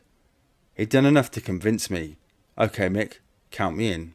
I picked up Mick from Angers Green, and we drove down to Harwich in my old Land Rover, freezing our bollocks off all the way, because the Rover's got a window missing. We were travelling overnight, so I had a change of clothing with me. When we got to the ferry terminal, I booked the tickets in my name, got some guilders from the bureau to change. We were trying to make a holiday of it, keeping the mood light. We had a meal in the restaurant at the departure lounge, and got a cabin on the boat. We had a few drinks in the bar where they had some live singers, then went to the boat cinema and watched a film, then went to our cabin to get a few hours sleep, before we arrived in Amsterdam. We met Dopey Harris in the bar. He said he was happy to give us the money back there and then, but he only had it in guilders. Harris wanted the drugs back, God knows why, as they were all crap, but Mick told him they were safe back in England, and that as soon as we had the money, he set up a collection. It was just after 10 AM, so Mick said we'd go back in the afternoon to give him some time to get some money together. No one was going to want to have to change their money over back in England, especially as banks and bureau de change have to report transactions of more than £10,000. We spent the day sightseeing, went back to the bar about 5 p.m. Harris took us upstairs and handed over £30,000 sterling. He apologised, but said basically there hadn't been many Brits making sales that day, so there wasn't a lot of sterling around. Again, he said we could have the rest in guilders, but Mick decided to stay overnight and see what he could raise the next day. For the rest of the afternoon, we're either sightseeing or having a giggle in the red light district, or in some bar drinking loads of beer, or in some restaurant stuffing our faces. I was having the time of my life. It was the closest thing to a holiday I'd had in years, and Mick and I were getting on really well. That night we booked into the Delta Hotel, and I booked a twin room in my name. Mick didn't want anything to link with him, but gave me the money to pay for it. We put the cash that Harris had given us into the hotel safe, and spent the rest of the night out on the piss. It was nearly lunchtime when we got round to Harris's the next day, but he said we still hadn't left it long enough. We'd have to come back. That afternoon, Mick and I went to Madame Tussauds and had a photo taken with Tina Turner. At around 5 p.m, we went back to the bar again, and Harris gave us another £50,000 in sterling. He said that he might have more tomorrow, so we decided to spend yet another night in the Delta. By now, the novelty was really starting to wear off. I'd enjoyed it at first, but I was still wearing the same set of clothes that I'd had, and all the endless drinking and eating was starting to get really boring. We could never relax properly because we were so anxious to get going, but every plan we made to get a particular train or something ended up being postponed. Most of the Brits would go to Amsterdam to spend the whole time off their faces on Super Skunk, but neither Mick or I smoked the stuff. We just smuggled it. We went to Harris's yet again the next day, and he told us that he wouldn't have any sterling at all that day. At first, Mick decided to stay another night, and we booked the Delta again, but around about 5 p.m, Mick was getting so bored and restless with Amsterdam that he decided to accept the rest, about £40,000 in guilders. We went back to Harris's and told him, and he said we could have the rest of the money in 1 hour. In that time, Mick bought some phone cards. The batteries on both our mobiles were dead by now, and called up Jack Williams, Pat Tate and the others to tell them to come over and meet him in Ostend to pick up the money. Mick didn't want to risk being found with too much on him at one time, so the idea was lots of people to come over and take a few thousand back each. Harris told Mick that, with the way the exchange rate was, he'd given us more than enough to cover the debt. He seemed very keen to make amends, and never stopped apologising for having sold us the dodgy puff in the first place. Having hated the guy's guts a few days earlier, we ended up thinking as he waved us goodbye and wished us well that perhaps he wasn't such a bad bloke after all. We collected our bags from the hotel and were just making our way down to the train station when I thought I saw a familiar face. Now, Amsterdam's a fairly small place, and if you hang out in the centre long enough, you do tend to see the same faces doing the usual circuits of bar and clubs. But this bloke didn't look like he was actually going anywhere. He looked like he was following us. I couldn't be sure. The bloke was quite far behind, and he may or may not have been with a couple of other people, but I thought I might as well mention it to Mick. It turned out that he'd already spotted him, and was equally concerned. Instead of heading straight for the station, we took a longer, slighter, odder route. The bloke was still there, so we walked along a canal and popped into a bar for a quick drink. When we came back, the bloke was still there. The fact that we'd spotted him meant the guy wasn't good enough to be a professional, so the most likely explanation was that Harris had decided to arrange a nasty little surprise mugging in an attempt to get his money back. With that in mind, neither of us liked the idea of being trapped on a speeding train if it all kicked off, so we decided to take drastic action. When we got to the station, we nipped over to the road and jumped into a taxi. "Hi," said Mick, "can you take us to Ostend?" The driver's jaw nearly hit the floor. It was a bit like getting into a black cab outside Charing Cross Station and asking to be taken to Manchester. At first the driver wanted 1,000 guilders, but we offered him 600. Eventually we settled on 800, around £400, and we set off. We told him to take a scenic route out of the city, going around roundabouts several times, that sort of thing, until we were sure no one was following us anymore. It had all looked really jolly from where I was, but Mick was actually really pissed off. Tate was saying it was too late for them to get the ferry back, so they'd have to stay overnight. But they wanted Mick to pay for it, because they didn't have any Belgian money, and besides, he owed them for making them wait a week for their cash. I think by then Mick just wanted the whole thing to be over as quickly as possible. He was saying how out of control Tate seemed, how he was really hyped up over everything and behaving like a 5-year-old. It was getting really late, and he said I might as well stay as well. as Jack would be there soon. So I used my credit card to book into the same hotel as him. About 10 minutes later, Jack arrived in his transit van, and as Mick wanted something to eat, we all wandered up the road to this Greek restaurant for a snack. Jack had been so paranoid that he had worked up an elaborate excuse to explain while he was leaving the country. He was pretty freaked out about what had happened with customs at Felixstowe Ferry and wanted to make sure he had a cast iron alibi in case it all came on top. He had travelled over in his transit, he even had a spare wheel and brake drum in the back, so he could say he was on his way to repair a vehicle. He even booked a commercial ticket which cost him around £220, just so it was all legit. So as in Sod's law, he didn't get stopped by customs once. Jack had 2 glasses of orange and then left, taking half of the guilders with him. After that, Mick and I stayed in a restaurant and had a chat about what to do with the dodgy cannabis that Harris had sold us. After the experience of being followed, Mick didn't trust the guy at all and didn't want to risk handing it over to someone in Britain, just in case it turned out to be a setup. Just get rid of them, Darren. The whole lot, he told me. I don't care what you do. I just never want to see any of it again. It was just after that Mick first asked me if I could help him out.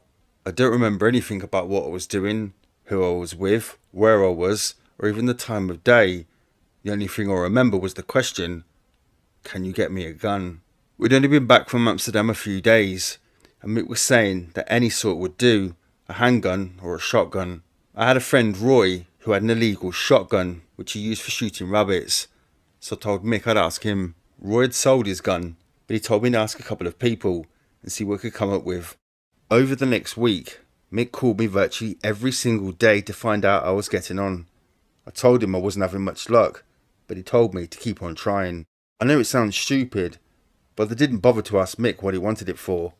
I know he had a bit of a rat problem at Meadow Cottage, and I guess I just assumed he was going to use it for that. Then as quickly as they started, the calls just stopped, and I forgot all about it. All day long I'd been dying for a beer. I got this new contract working down at a site near Heathrow Airport, which was paying good money, but meant getting up at 5 in the morning and driving more than 100 miles. We'd finish quite early, and I'd normally be home by 6, but the days are still pretty exhausting. After a long hard day, the only way I can unwind is to go down the pub for a few pints. Most of the time that was okay, but every now and again Sandra would kick up a fuss and have a go at me for not spending enough time with her and the kids. When that happened, I'd stay in for a couple of nights, make sure I got in the way. Then they'd practically be begging me to go down to the pub, so she could have some peace and quiet. I've been a good boy for the past 2 nights, even helping out with housework and stuff like that, and now I was getting to get my reward. I was going down to my local, have a couple of games of pool, and get completely and utterly plastered.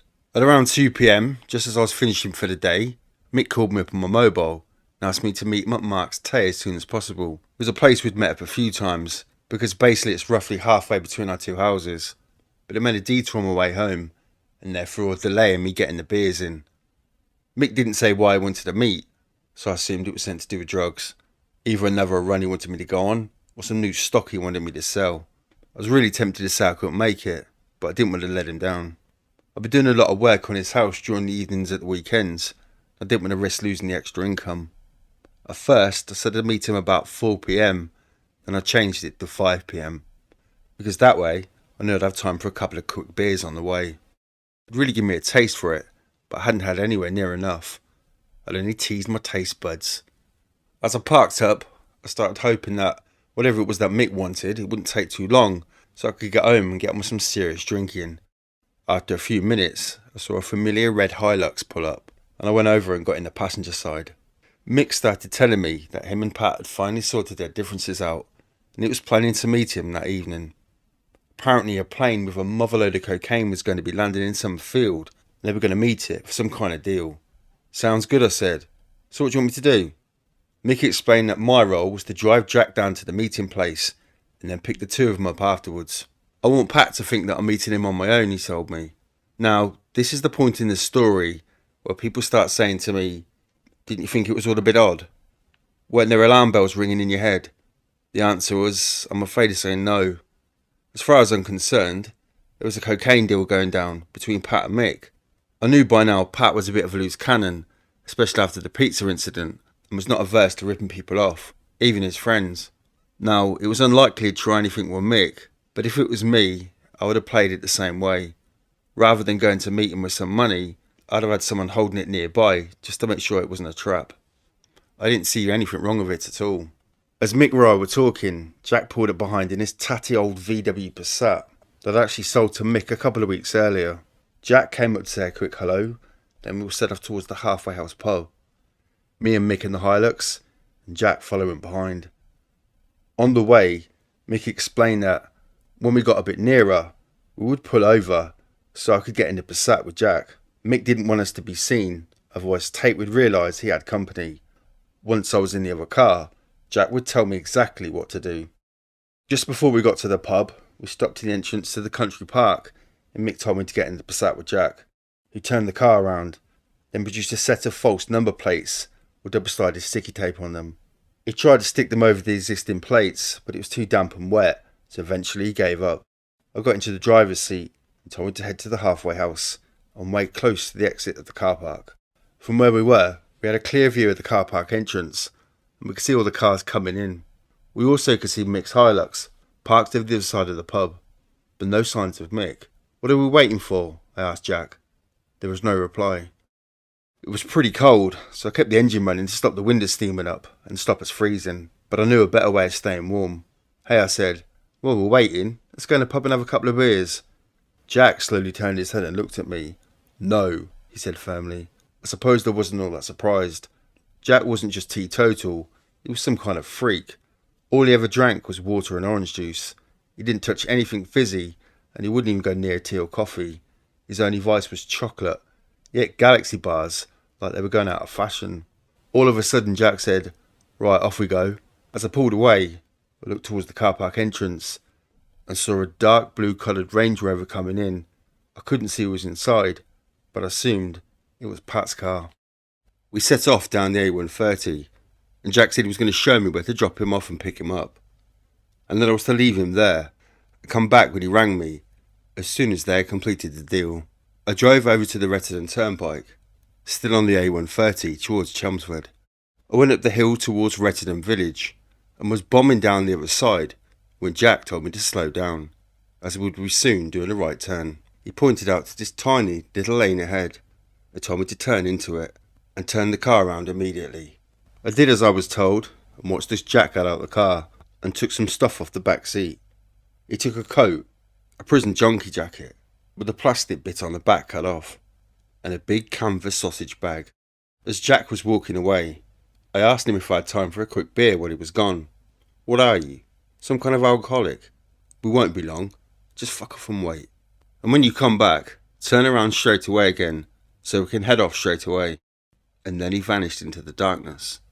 I checked my phone and saw that I wasn't picking up much of a signal, so I decided to move. I ended up driving up past the lane and then took the first turning on the left. I went down a little way and turned around, so I ended up parked up a bit of a hill. I looked at the phone again to check the signal, and at that very moment it started ringing. It was Jack. "Come and get us," he said. "That was quick," I replied, but the line had already gone dead. He'd hung up. I retraced my steps, pulled into the lane, and immediately turned the car around. Almost straight away, Jack was at the back door of the car and got in, sitting in the darkness. "Where's Mick?" I asked. "It won't be long. He's dropped something. Doesn't want to leave it there," said Jack. Then he made this really weird sound, a bit like a series of quiet little snorts. I could just make out his silhouette in the rearview mirror, and his big shoulders were bobbing up and down. It took me a little while to work out what was going on. Jack was giggling. I was still looking at Jack in the rearview mirror when Mick appeared and opened the front passenger door. As soon as he did, the interior light went on, and that's when I saw Jack's hands. He was wearing surgical gloves, and they had been splashed with streaks of blood. On the back of one hand was a lump of greyish slime, surrounded by lumps of hair and skin and more blood. "Turn that fucking light out now," screamed Mick. I didn't think. I went into autopilot and started scrambling about on the roof of the car trying to find the light switch. But as Mick sat down, he shut the door, and the light went off anyway. And suddenly, it was pitch black again. But I could still see Jack's hands. I could still see the blood and bits of brain. And I felt like someone had sucked all the air out of me, because I wanted to speak. I desperately wanted to say something, but no matter how much I tried, I just couldn't get any words out. Mick told me to get going, and then my mind was elsewhere. My body somehow obeyed, putting the car into gear and moving off towards the main road. From then on, everything happened in slow motion. I saw the headlights, heard the screech of tyres, and braced myself for the impact, but it never came.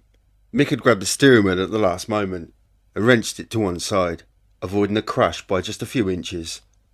The other driver flashed his lights and swore at me out of his half-open window.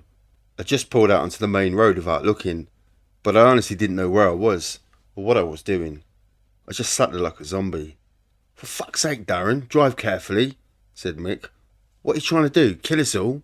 Jack, sitting behind, thumped the back of the seat with his fist. "Fucking arsehole," he growled. I was still in shock, but I felt myself slowly coming back down to earth. I mumbled a half-hearted apology and carried on driving back towards the Rettendon turnpike. All at once I felt like I was going to be sick, that I had a splitting headache, and that I was freezing cold and boiling hot. My mind was racing, but it kept coming back to the fact that I'd only been away for a couple of minutes. Surely they didn't have time to do anything. I desperately wanted to know exactly what had happened back there, but at the same time, I desperately didn't want to know anything about it at all. I just couldn't take it in. I wanted to pretend that I hadn't seen anything or heard anything, but it wasn't going to happen. Mick turned to Jack and broke the silence. "Those cunts won't be threatening us again," he said. "Too right," came the reply. I was trying to concentrate on the road when a glint of metal caught my eye.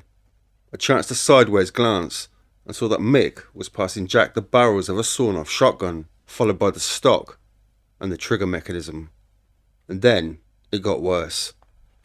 Jack moved forward, so he was sitting with his head between the front two seats, just the way that naughty kids do when they're little, and he and Mick started going over the details of what they'd done. "I tell you, Darren, it was well funny," he said with a grin, "'cause Mick shot one of them, and his gun fell apart. Bits all over the place. That's what he was looking for. The thing he dropped. I couldn't believe it. There we were, trying to do a job. He spends half the time on the floor trying to find a fucking barrel." By now, Mick was smiling too. "Did you shoot the back window by mistake?" he asked. Jack shook his head. "No, I think Pat must have done it with his hand. I never miss. Not from that distance, anyway." Then Jack turned to Mick. "You should have seen him, Darren. It was pathetic. Hard man. Squealing like a baby he was." I had absolutely no idea what to say or what to do. How do you respond to something like that? I felt as if I was no longer in the car, just a spectator looking on and listening in. All I could think was, what the fuck am I doing here? What's going to happen now? Mick spoke again. "Hey, you never believe it, Jack. That supper cow Sarah, she only phoned Pat's mobile just as we was going down the fucking lane. All that talk about how she hates him, wants him out of her life, and how pleased she'd be if something bad happened to him. And then there they are, having this lovey-dovey chat. Made me want to throw up. Actually, I was shitting myself. I was just waiting for him to say, 'I'm here with Mick and some of the lads.' And that would have been it. I'd have had to call the whole thing off. But he never did, thank fuck. I bet she'd kick herself if she knew how close she'd come to saving him." Jack grunted in agreement, and Mick continued. "Mind you, dunno how I'd have stopped you. When we got to the bottom of the lane, and the gate was locked, I didn't have a clue where the fuck you were until you handed me the gun and started shooting. I thought we'd blown it." I heard myself speak, my voice soft and low. "I hope I never upset the two of you." For some reason, Mick and Jack thought this was hilarious. The two of them fell apart, absolutely pissing themselves. "Nah," chuckled Mick, wiping away tears of laughter. "You're not like them. Wouldn't happen to you."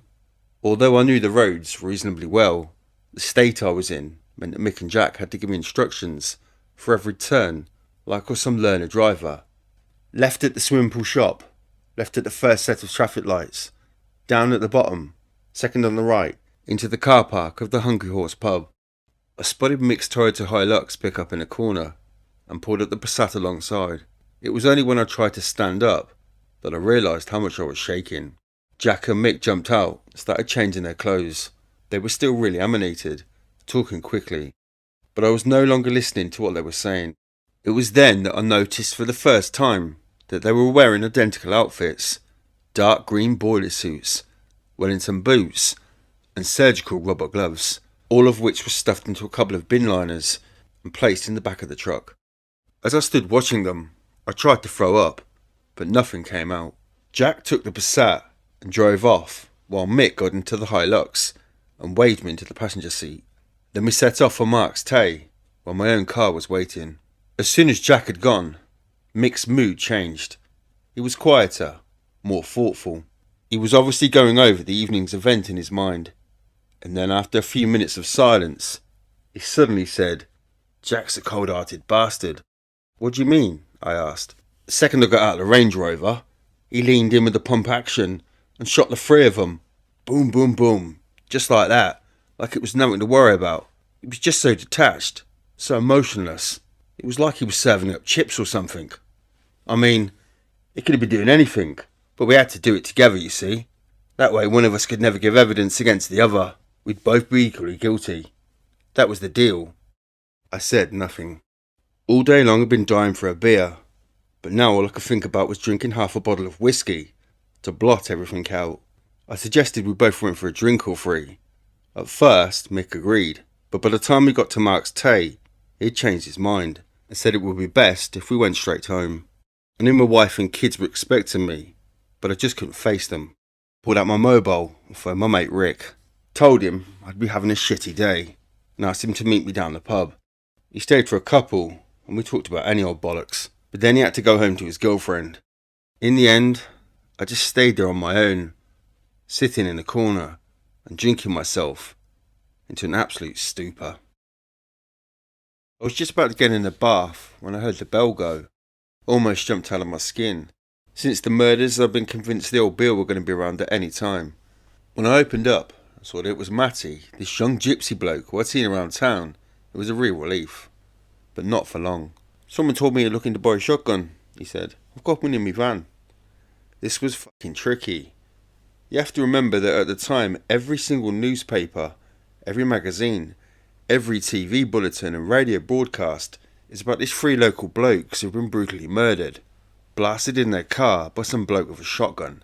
And then you have to remember that up until the day before that, I'd been asking everyone I knew, I mean everyone, to get me a gun. I was really desperate for it. But now, the gun had arrived. What I wanted to say was, "No thanks mate, I don't need it anymore." But that would have been a bit of a giveaway. "Okay," I said, "great, I'll have a look." I went to the bloke's van and he opened up the back to show me this 9-shot single-barrel pump-action shotgun with 3 cartridges, all in a brown plastic case. He wanted £350 for it, so I told him I'd have to call up a mate to check if the price was right. I slipped back indoors and phoned Mick. He agreed that the best way to avoid suspicion was to go ahead and buy it, and he promised he'd pay me back right away. As soon as Matty was out of sight, I drove straight over to Meadow Cottage. Mick wasn't around, so I took the gun and hid it in the barn behind some bamboo poles. Eventually, Mick turned up, and I told him what I'd done, and followed him into the barn. What happened next, I will never forget. Mick took the gun out of the case, took out the 3 cartridges, and slowly pushed them one by one into the magazine of the gun.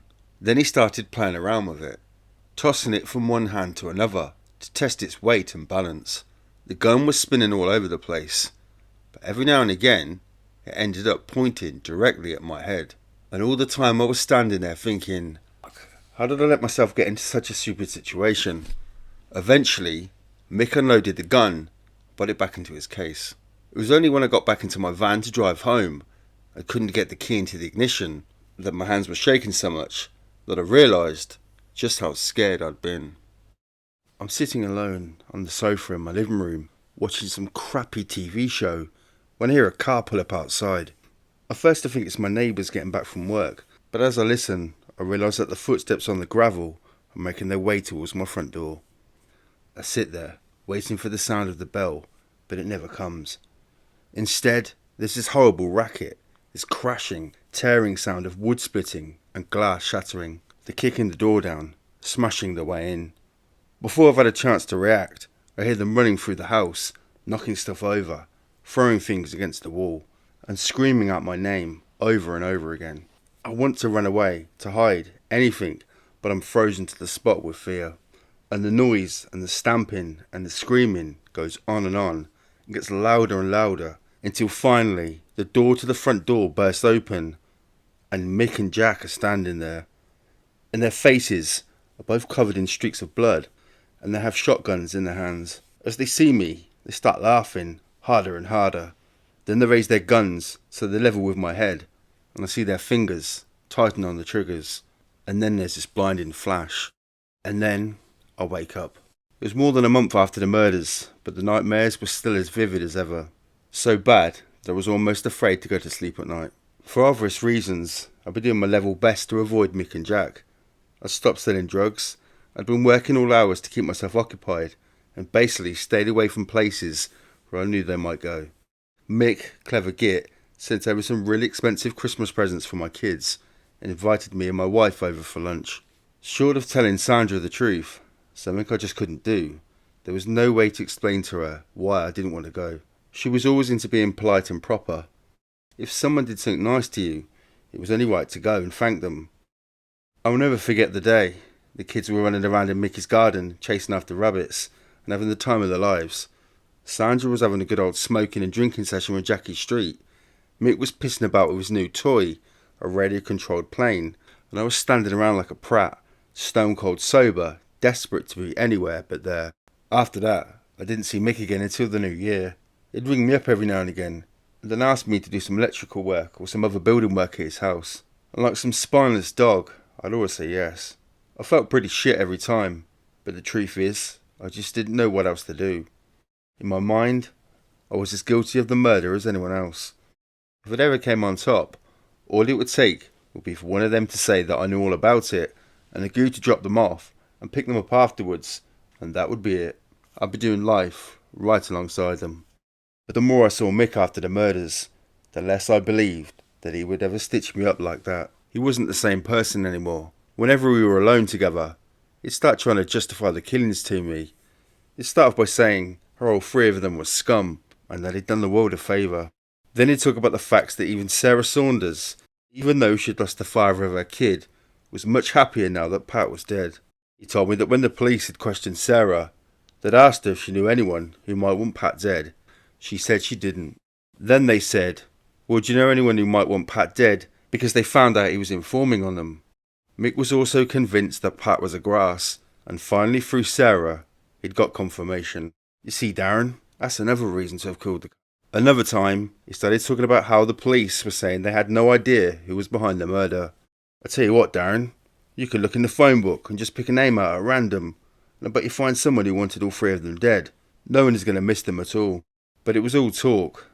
Deep down, Mick was really bothered about what he'd done. Before the murder, when I was working at his house, I'd always suggest going out for a couple of pints at lunchtime, but he'd always refuse, saying it was better to work through and get everything done. After the murder, we'd do a couple of hours work, and then he'd literally drag me to the nearest pub as soon as it opened. We'd spend the rest of the day there getting pissed. And it didn't just happen once or twice, it happened every single time I saw him. Jack, on the other hand, didn't seem to have changed at all. I found that really scary. It wasn't just what Mick had said about the cold-hearted way he'd carried out the murders, though I couldn't get the image of Jack as a robotic killing machine out of my mind. There was just something about him that gave me the creeps. Although we never really admitted it, the two of us never really got on from the time we first met at Hollesley Bay.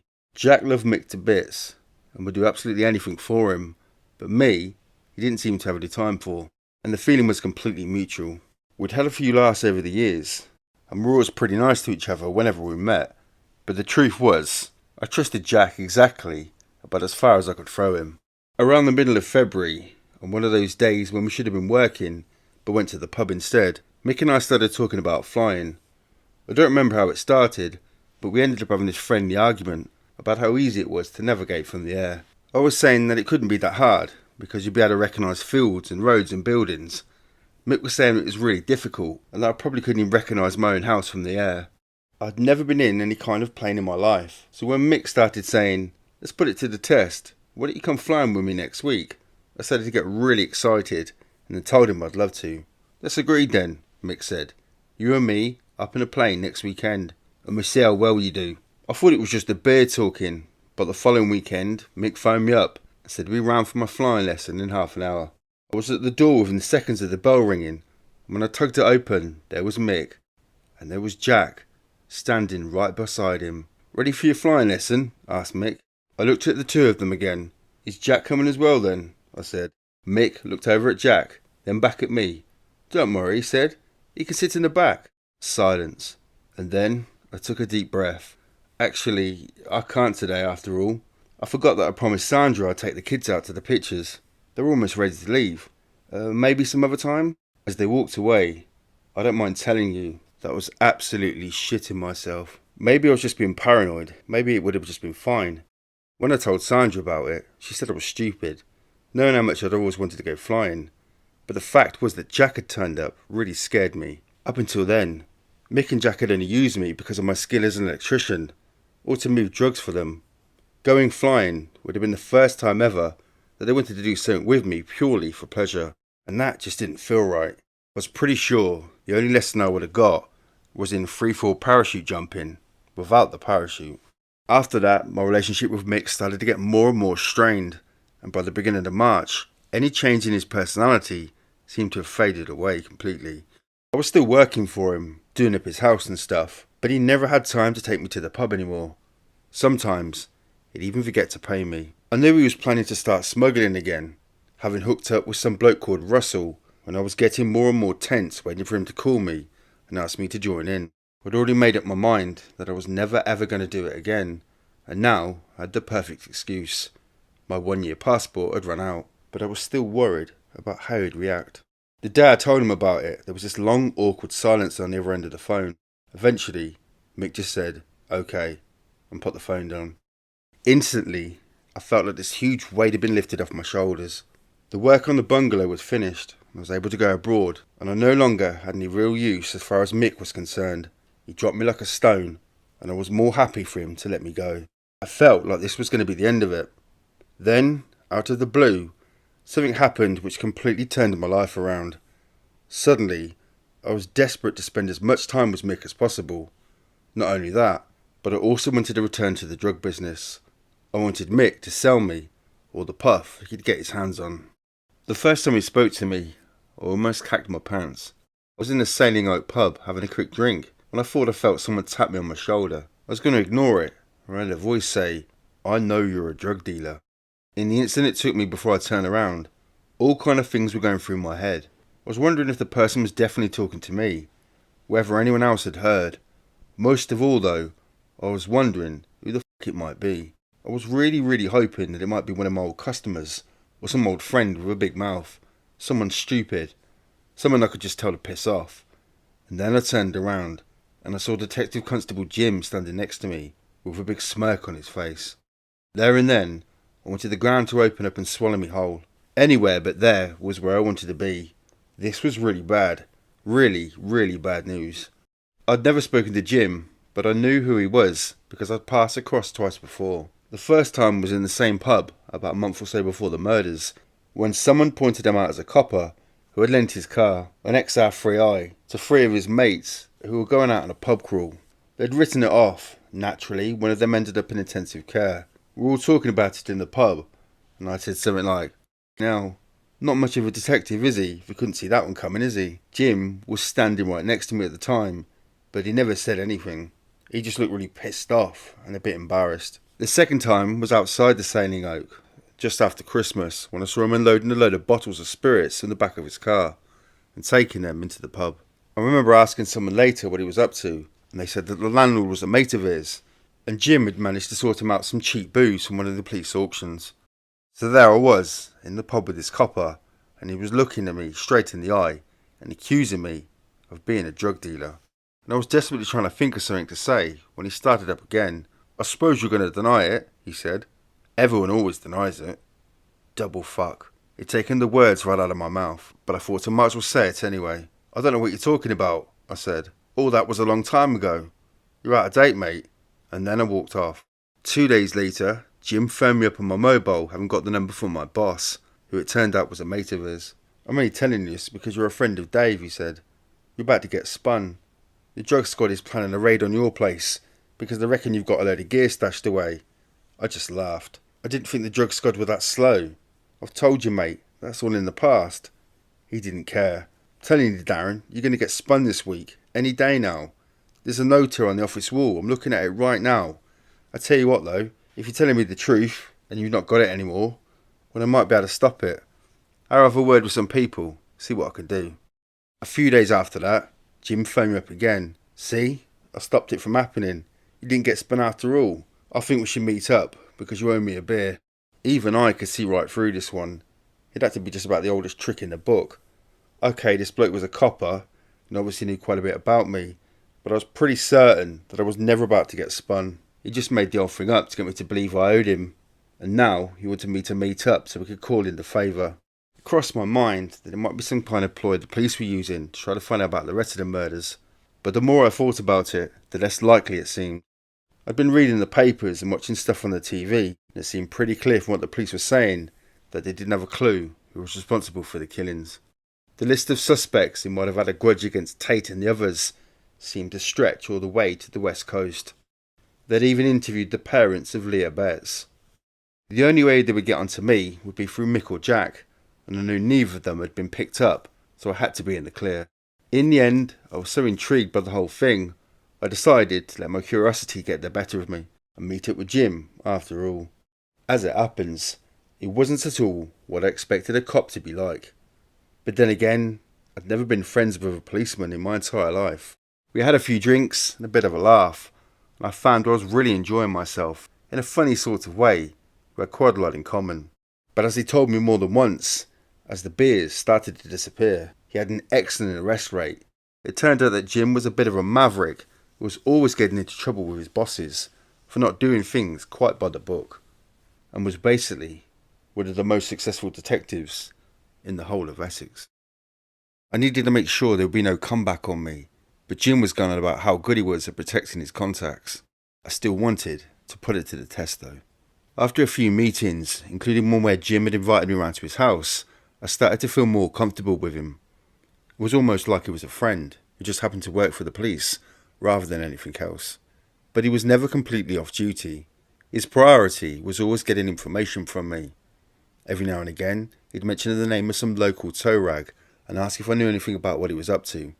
Sometimes I told him, sometimes I didn't. It usually depended on how drunk I was.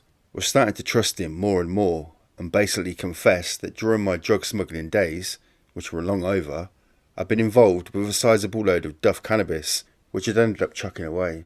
He got really excited, and we jumped into the car and drove over to the fishing lake at Sandpit Lane, and I pointed out where the drugs were. I was saying to him, "It's about 50 kilos a puff. I'm sure it would look blinding on your record that you've had this astounding find because of your initiative." And he was like, yeah. He was getting really excited. He said if the cannabis was really there, I'd get a reward. And if there was any information I had on other people, I'd get more rewards for that as well. I made it pretty clear there was plenty more I could say about other stuff going on, but he'd had to do his bit by making sure my name wasn't linked to the find in the lake. If he did that, then I'd lead him to some bigger fish. Not surprisingly, Jim got really excited and promised there would be no comeback. Within a day or two, he'd arranged for a diving team to go out and have a look at the place. I had to laugh when I saw the headlines of the local paper. To protect me, they announced that the Essex diving team were on a routine training mission at the lake, and they just happened to find all the cannabis.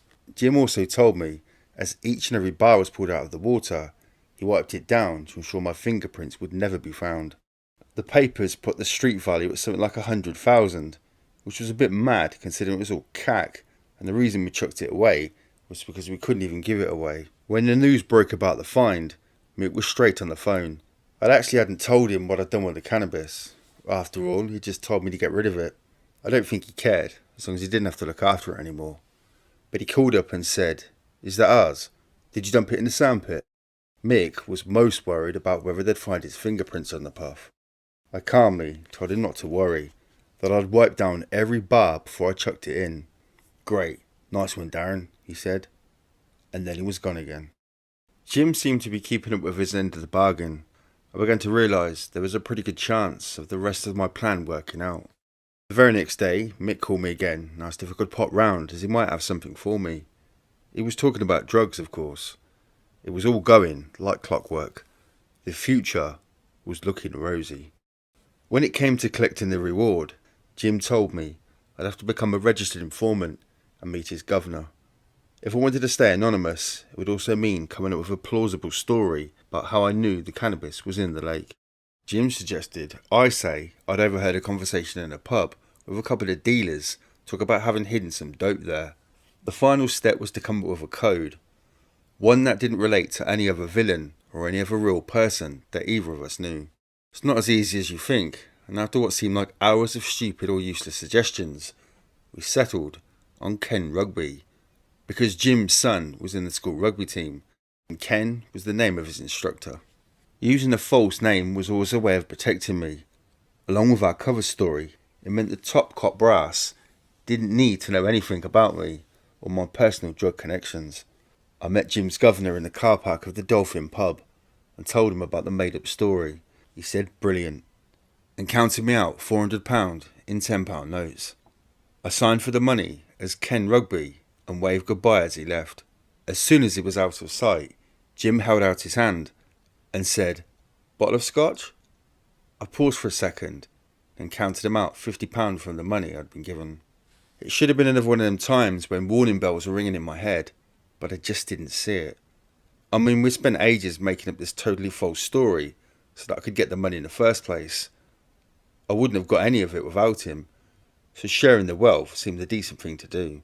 I'd been teasing Jim somewhat rotten about the other stuff I knew, and he was so keen to find out about it that he started making all sorts of promises to get me on side.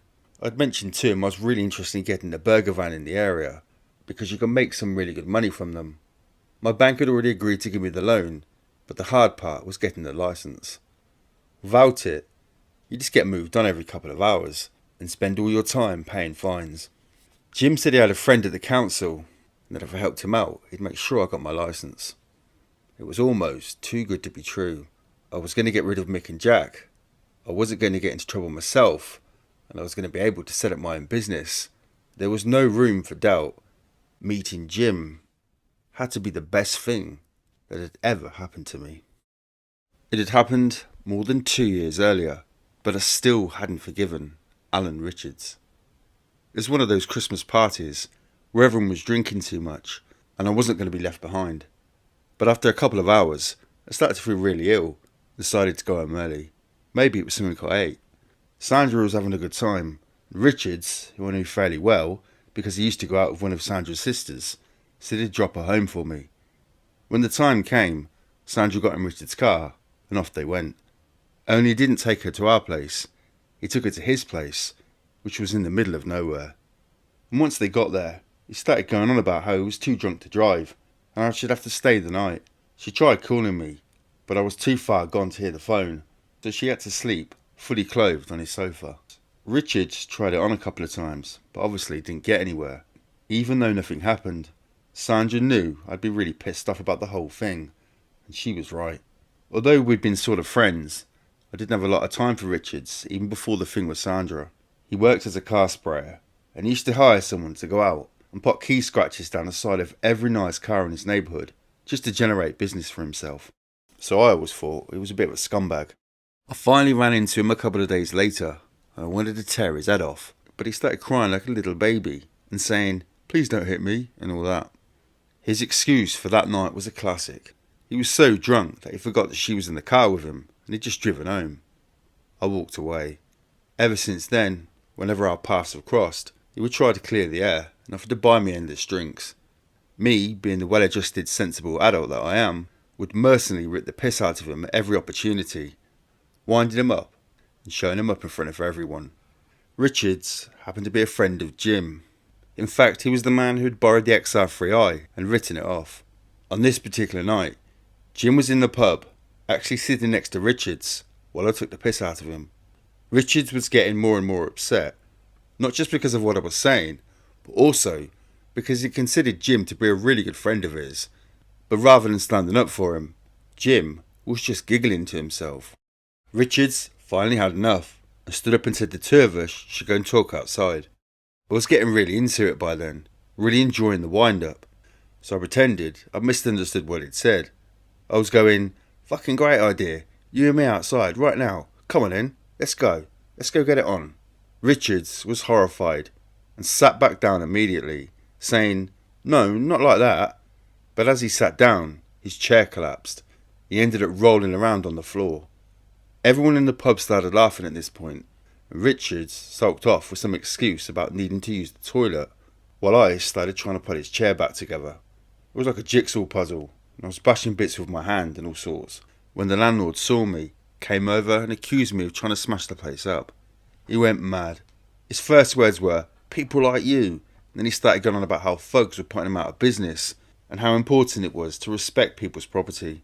I was on my feet straight away. "What do you mean, people like me?" I shouted back. The guy was a little fucker, and I was towering above him.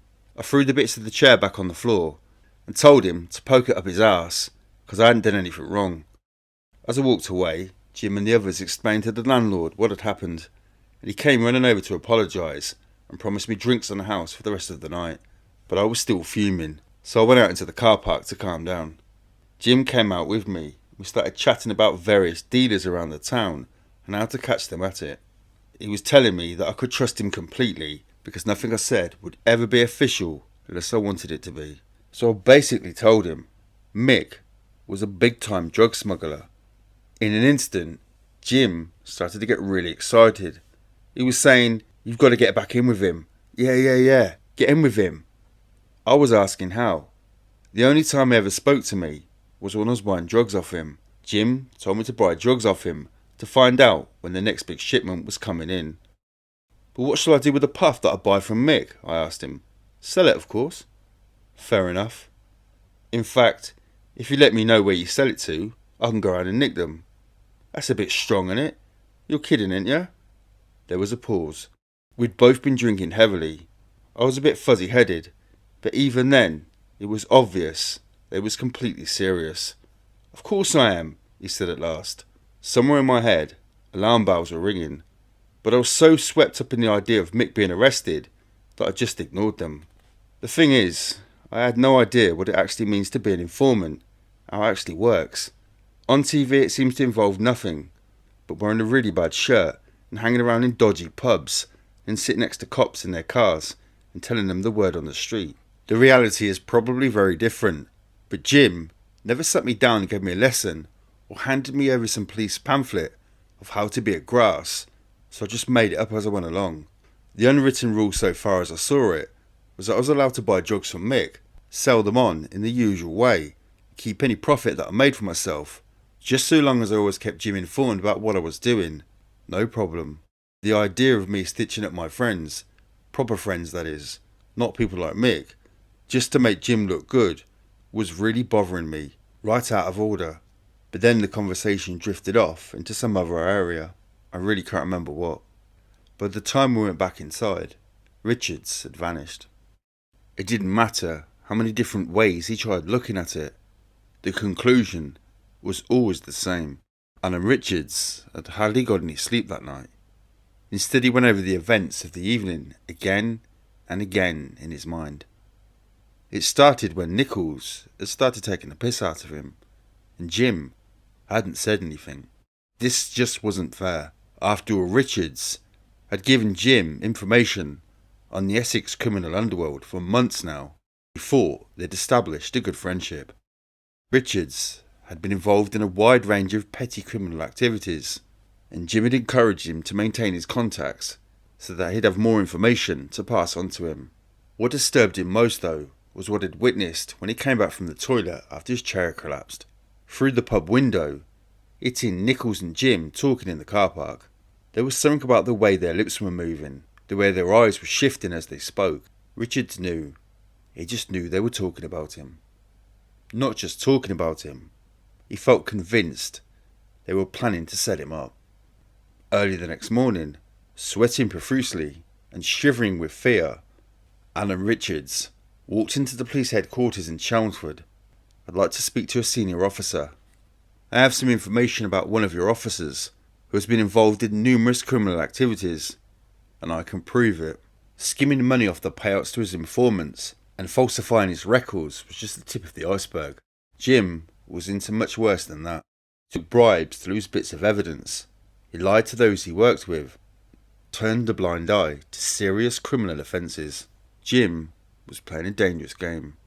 He was burning the candle at both ends, and then, for good measure, setting light to the middle as well. He may have been the one with a warrant card, but in the eyes of his informants, he was more of a crook than some of the people he arrested. Of all the people in the whole of Essex that Darren Nicholls could have chosen to confess all to, Detective Constable Jim had to be just about the worst. Blissfully unaware of the massive surveillance operation that was in place against him, Michael Steele was gearing up for a big return to the drug smuggling business. It was pretty obvious to those watching that the driver of the black Mercedes was somehow involved, but it took Dibley and his team a little while to work out exactly who it was. When the positive ID came through, they were surprised to say the least. Darren Nicholls could hardly believe it either. Mick had asked me to meet him outside his parade of shops in Southend, and when I arrived his car was already there, with Paul Gwinnett in the passenger seat. Mick was in a bit of a funny mood. He started telling me about this big row he was having with his new smuggling partner. He said he'd just brought over 80 kilos of cannabis and given the bloke a really good price of just £200 per kilo for importing. The reason he'd given such a discount was because the guy had said once it was in the country he'd be able to sell loads at a discount price of £1,600 per kilo, sell it on for £2,200 per kilo and make his money that way. But once they'd got back, the bloke had sold all the dope straight away, leaving nothing for Mick. That's what you get for dealing with a Tate, he said bitterly. A Tate? What do you mean? Oh, didn't you know? Or didn't I tell you? My new business partner. It's Russell Tate, Pat's brother. I wasn't sure what I found more shocking, that Mick was now dealing with the brother of a man he'd watched squealing like a baby before emptying both barrels of his shotgun into his belly, or the fact that I'd missed out on a smuggling run.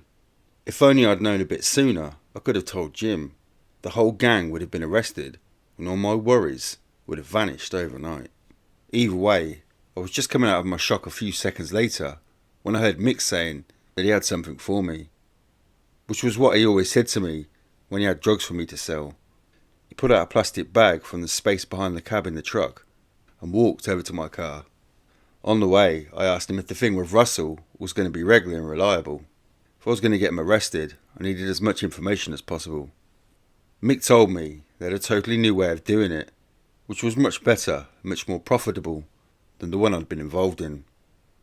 Basically, 3 cars would drive down to Spain, where using his contacts, Russell was able to buy puff for just £750 per kilo. 3 cars would then head back north in convoy. The drugs would be in the middle car and the other 2 vehicles would be spaced out, one a mile or so ahead and the other a mile or so behind. That way, if either car thought they saw anything suspicious or thought they were being followed, they could radio the middle car and give them a chance to change the route or dump the drugs. The real clever part was that Tate's gang included a couple of women, rather than a bunch of single blokes travelling on their own, which always looked suspicious. Each car in the convoy looked like a couple off on their holidays. The cars would then come up through France and then Belgium, where the drugs would be driven to the beach at Blankenberg and Mick would meet them on his boat. As far as the argument with Russell was concerned, Mick said that had all been sorted out. From now on, Mick would be putting his own money into each deal in addition to whatever cash Russell was carrying. Once in Spain, Russell would buy as much cannabis as Mick could afford, all at the cost of £750 per kilo, and bring it up with the rest of the convoy free of charge. In return, Mick would continue to charge Tate £200 per kilo for his smuggling services. Under his new arrangement, Mick was more than trebling each pound he invested, so he was desperately trying to pull in all the money he possibly could for the next run. Jack Wilmes and Paul Gwinnett had each put in a good few thousand, and Mick had also invested the money he made from selling his mum's house in Point Clear. He asked me if I could let him have the money from the 2 kilos as soon as possible, because he wanted to put that in as well. I said I tried to sell the drugs, but it was difficult because all the customers wanted regular supplies. Could he guarantee that I'd get some from the next load, as it was going to be huge, more than 150 kilos. The same afternoon, I sold all the drugs I'd been given in one go for just £250 over the cost of £4,400. Mick was waiting on the money. I wanted to make sure that nothing delayed the deal. Seeing Mick and Jack behind bars was, after all, far more important than making a few quid. When I handed over the cash the following morning, Mick was getting really hyped up, like a little kid about to go to the fair or something. He told me that Tate and the others were planning to leave for Spain that very evening. As soon as I got back home, I rang Jim and told him all about it. I could hear him making noises in the background and started to feel sick and dizzy with excitement. This was it. Soon, it would all be over. Now the only thing left to do was sit back and wait. I knew it was roughly a 2-week trip for Tate and Co to go down to Spain and back, so I wasn't surprised when 10 days later, a week before my birthday, Mick asked if I could rent a car for him. He insisted that he wasn't planning to do anything illegal with it, just that he needed the car to go down to Portsmouth for a meeting, and didn't want to be seen in his own car. He had a few endorsements on his licence, so it was difficult for him to hire cars himself. I knew that it was probably lying to me, but I didn't care because I knew the next shipment was getting really close. His days were numbered, and as long as I told Jim everything that was happening, I'd always be in the clear. But when I phoned Jim, I discovered he'd buggered off to Spain to sort out some problem on a villa he owned out there. This was not good news. What with him being a bit of a maverick, not particularly keen on paperwork, I felt incredibly unsafe knowing he wasn't around in person to defend me. But by then, I'd already agreed to get the car for Mick. No one seemed to know how long Jim was going to be away for, so all I could do was hope he would come back in time to catch the shipment coming in before I found myself in any more trouble. I arranged to hire a Mondeo from Budget Rent-A-Car of Chelmsford, and Mick picked me up around 5 p.m. to take me down to their offices. On the way, he said he only needed the car that evening, and that he would pay all the charges, and let me keep the car for a week to make up for any inconvenience. He'd also lend me his Hilux to drive home in, and he would drop the Mondeo back at my place at 5 a.m. on the dot, the time I normally got up to go for work. On the outside I was smiling and nodding, but inside I was shaking my head and saying, "You're a fucking liar, mate." And if what Mick was saying was true, it would be the first time in the 4 years that I'd known him that he'd ever given me something for nothing. I went to bed that evening and got up just before 5 a.m. to call Mick. I didn't want him calling the house in case he woke Sandra and the kids up. I dialed his mobile and he answered straight away, saying he'd be with me in about 15 minutes and I should get the kettle on. I was watching out the window when I saw Jack's transit van pull up and Mick and Jack step out. There was no sign of the Mondeo. They both came in and we all sat around the kitchen table. Mick had some tea, Jack had some orange squash, and we all talked about bits of bollocks until I got fed up of ignoring the obvious and asked what the hell had happened to the hired car. Mick took a deep breath, then started to explain. Tate and the others had got the drugs and had arrived in Blankenberg a couple of days earlier. The problem was, the weather was too bad for Mick to set sail. The sea was so rough, it made the storm the two of us had been in the year before seem like a night in the bath. The car with the drugs had been parked up near the port for 3 days.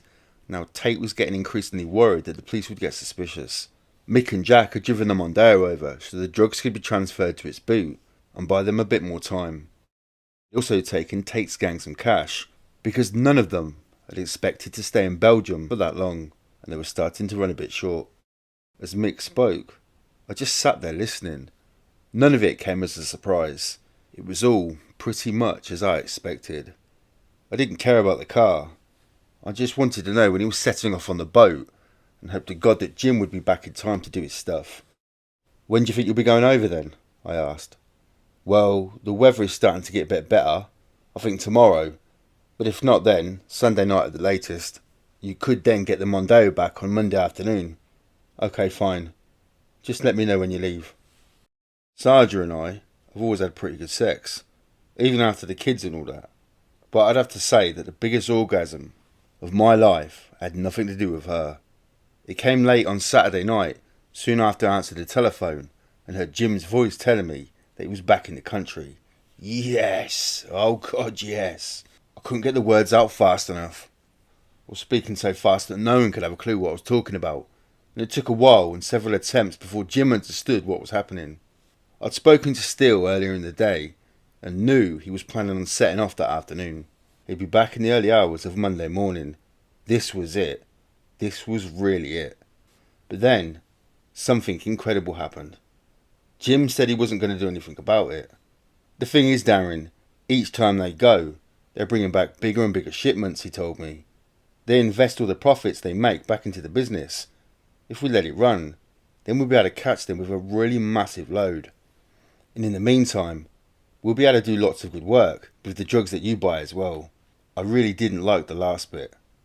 I was focusing on the idea of Mick being caught with hundreds of kilos, enough to make sure that he went away for a very long time. Mick called me the following morning and told me that Monday was at his house and that I could collect it. I got my wife to drop me off at his house, and then we got in Mick's car to drive to the Robin Hood pub, because he'd left the Mondeo in the car park. My heart sank. Why'd he parked it there? Mick almost looked embarrassed as he explained that the car had been pulled up and searched twice over. The reason they pulled it was because the driver couldn't remember my name, the name the car had been hired in. Who the hell was driving it? Some silly fucking South African. I told them your name. All they had to do was say they'd borrowed it off you when you were drunk to come over on a day trip. Mick told me to expect police or customs to come round and ask about the car, and just to make up an excuse if they did. While he was saying all this, I sat in the Mondeo and switched the engine on. It was empty. I complained to Mick, and eventually he gave me 30 quid. When I took the car home, I had a closer look at it and found loads of small scratches. I was more worried about the £150 excess that I might lose than the fact that someone else had driven the car, because I knew getting any more money out of Mick was like getting blood out of a stone. I took the car back early, and I spent the rest of the night dreaming of the day that he would get caught. I'd got my fingers burned with a Mondeo, but this was different. I had an E-Reg Jaguar for sale, which had been in the paper for a couple of weeks, with not much interest, when Mick phoned me up and said he was interested in buying it. He and Peter Corey turned up at my house about 5 p.m, and Corey took the car for a drive around the block. Once he'd got back, Mick said he'd give me £3,000 for it, and we shook hands on it. We never talked about it in detail, but I knew Mick was hoping to use it to tow the boat and trailer, rather than always using Jack's transit van. I didn't care what he did with it. Once he brought it, the car was out of my hands, and nothing to do with me. Mick said he didn't have that amount of money on him at the moment, but he'd pay me after the weekend. No problem, Mick. Do you and Peter fancy a cup of tea? We're in a bit of a hurry actually, Darren, said Mick. We better get going. And they did, with Mick driving in his Hilux and Corey in the Jaguar. As soon as they'd gone, I sent a message to Jim's pager. Tell him to call Darren urgently, I told the woman.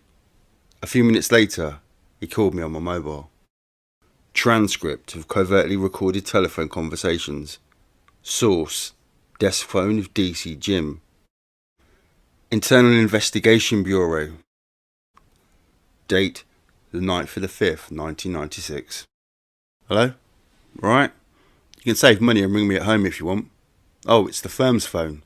Well, he's been round. He wanted to buy my Jag. They'll be back up around Tuesday, because they're now in possession of what they want. Yeah? They're coming back. Right. Because he said to me, I'm trying to use different vehicles for everything. He said because of the amount of times that Jack has used the same motor to pick the gear up off the beach. They also want to use it to run some dough abroad. Right. That's good, that is. So really all you've got to do is steal that car when it goes abroad next time and keep the loot. That wouldn't be a fucking bad idea, would it? That'd be a bloody good idea. Wouldn't that be nice between us? Yeah. It would be like 100 and something odd £1,000. More than that actually, no, it'd be about 150 grand I reckon. Oh. There's a lot of gear down where they're going. Yeah, exactly. He wants to buy my Land Rover to put the boat in, sometime next week. Just thought I'd tell you. Urge to catch someone. Oh no, let it run, 'cause you have a little bit of play around here anyway. Yeah. Oh blimey, you'll be able to get loads of people. I dish it out like sweets. Long as you get paid for it. Well, I'll make sure that I get the cash before I tell you. Exactly. End of tape. I was really starting to get worried about Jim. He was still on about this idea of me selling drugs to people, and then him nicking them. It hadn't happened yet though. He had a weird way of working. There were some things he'd tell me that I'm sure I was never supposed to hear, but others that he would keep mum about. I wondered whether everything he was saying, including all the stuff about letting Mick and Jack carry on for now, was just some kind of smokescreen. After all, I couldn't work out why he wasn't jumping up and down with excitement at the prospect of bringing them in. Surely that was worth far more kudos than half a dozen small-time street dealers. Maybe he was just being cool. Or maybe he was just being crap. I was starting to lose faith that it was ever going to happen. But I'd travelled so far down the road with him, there was no point in turning back. Just had to keep going. To take things off my mind, I spent most of Friday night and a fair amount of Saturday morning working out what I was going to do with the money from the Jag. So when Mick called me up later that morning to say he didn't want it after all, I felt as though part of my world had collapsed. In order to be capable of pulling the boat, the Jaguar needed a tow bar fitted. But because it was one of the models with a digital dashboard, it needed a special module, which was going to take forever to order. Instead, Mick asked if he could borrow the Land Rover, and when I agreed, he told me to come over and pick up the Jag when I dropped the Land Rover off. I had a few things to do that day, so I didn't set off for Meadow Cottage until Saturday afternoon.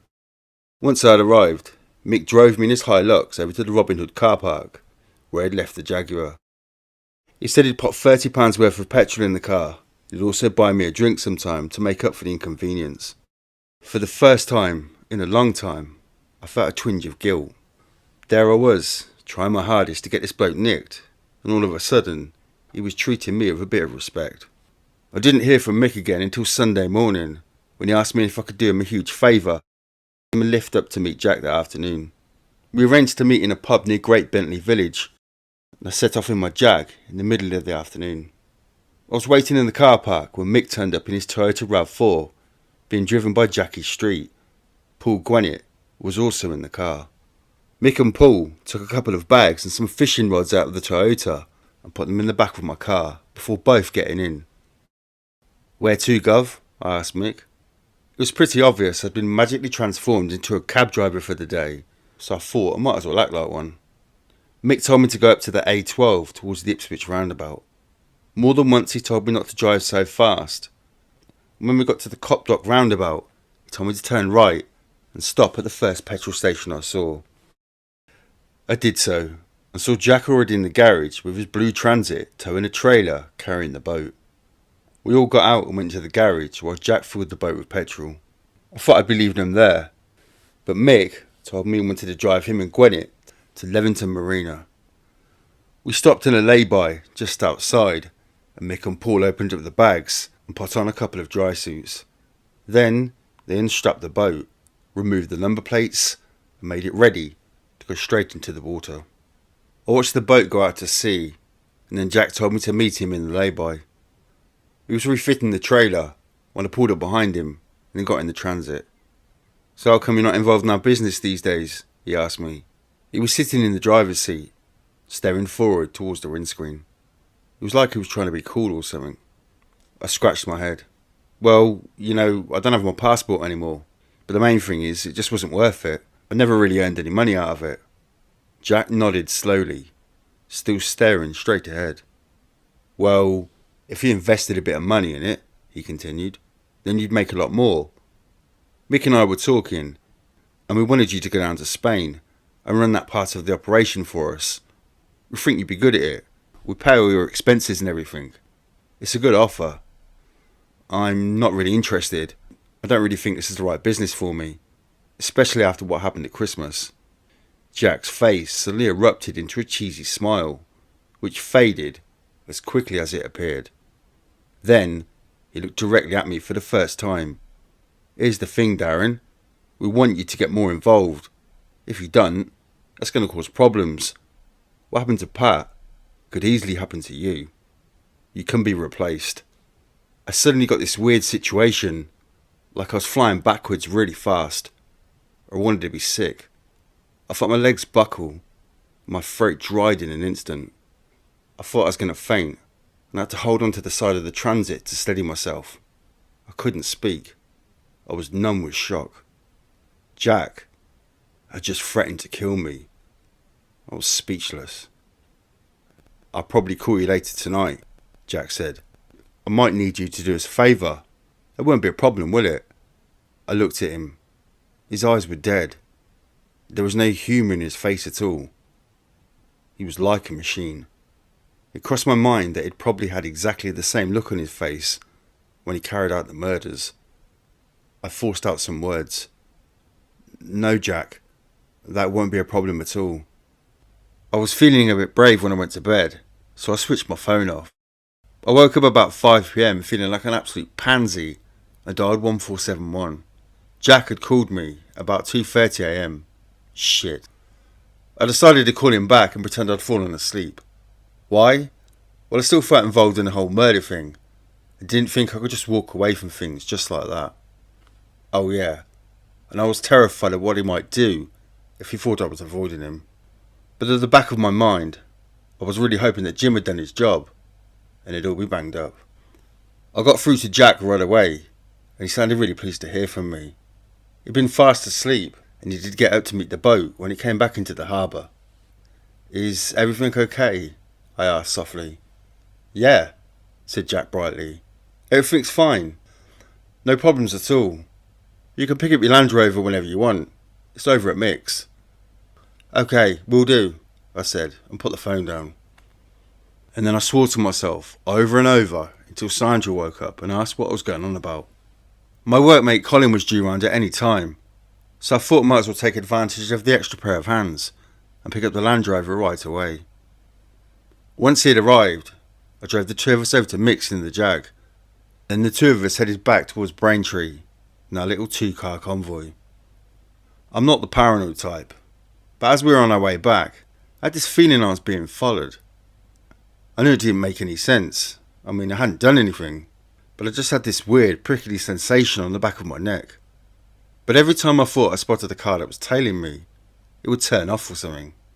So I guessed it was all just in my mind and soon forgot about it.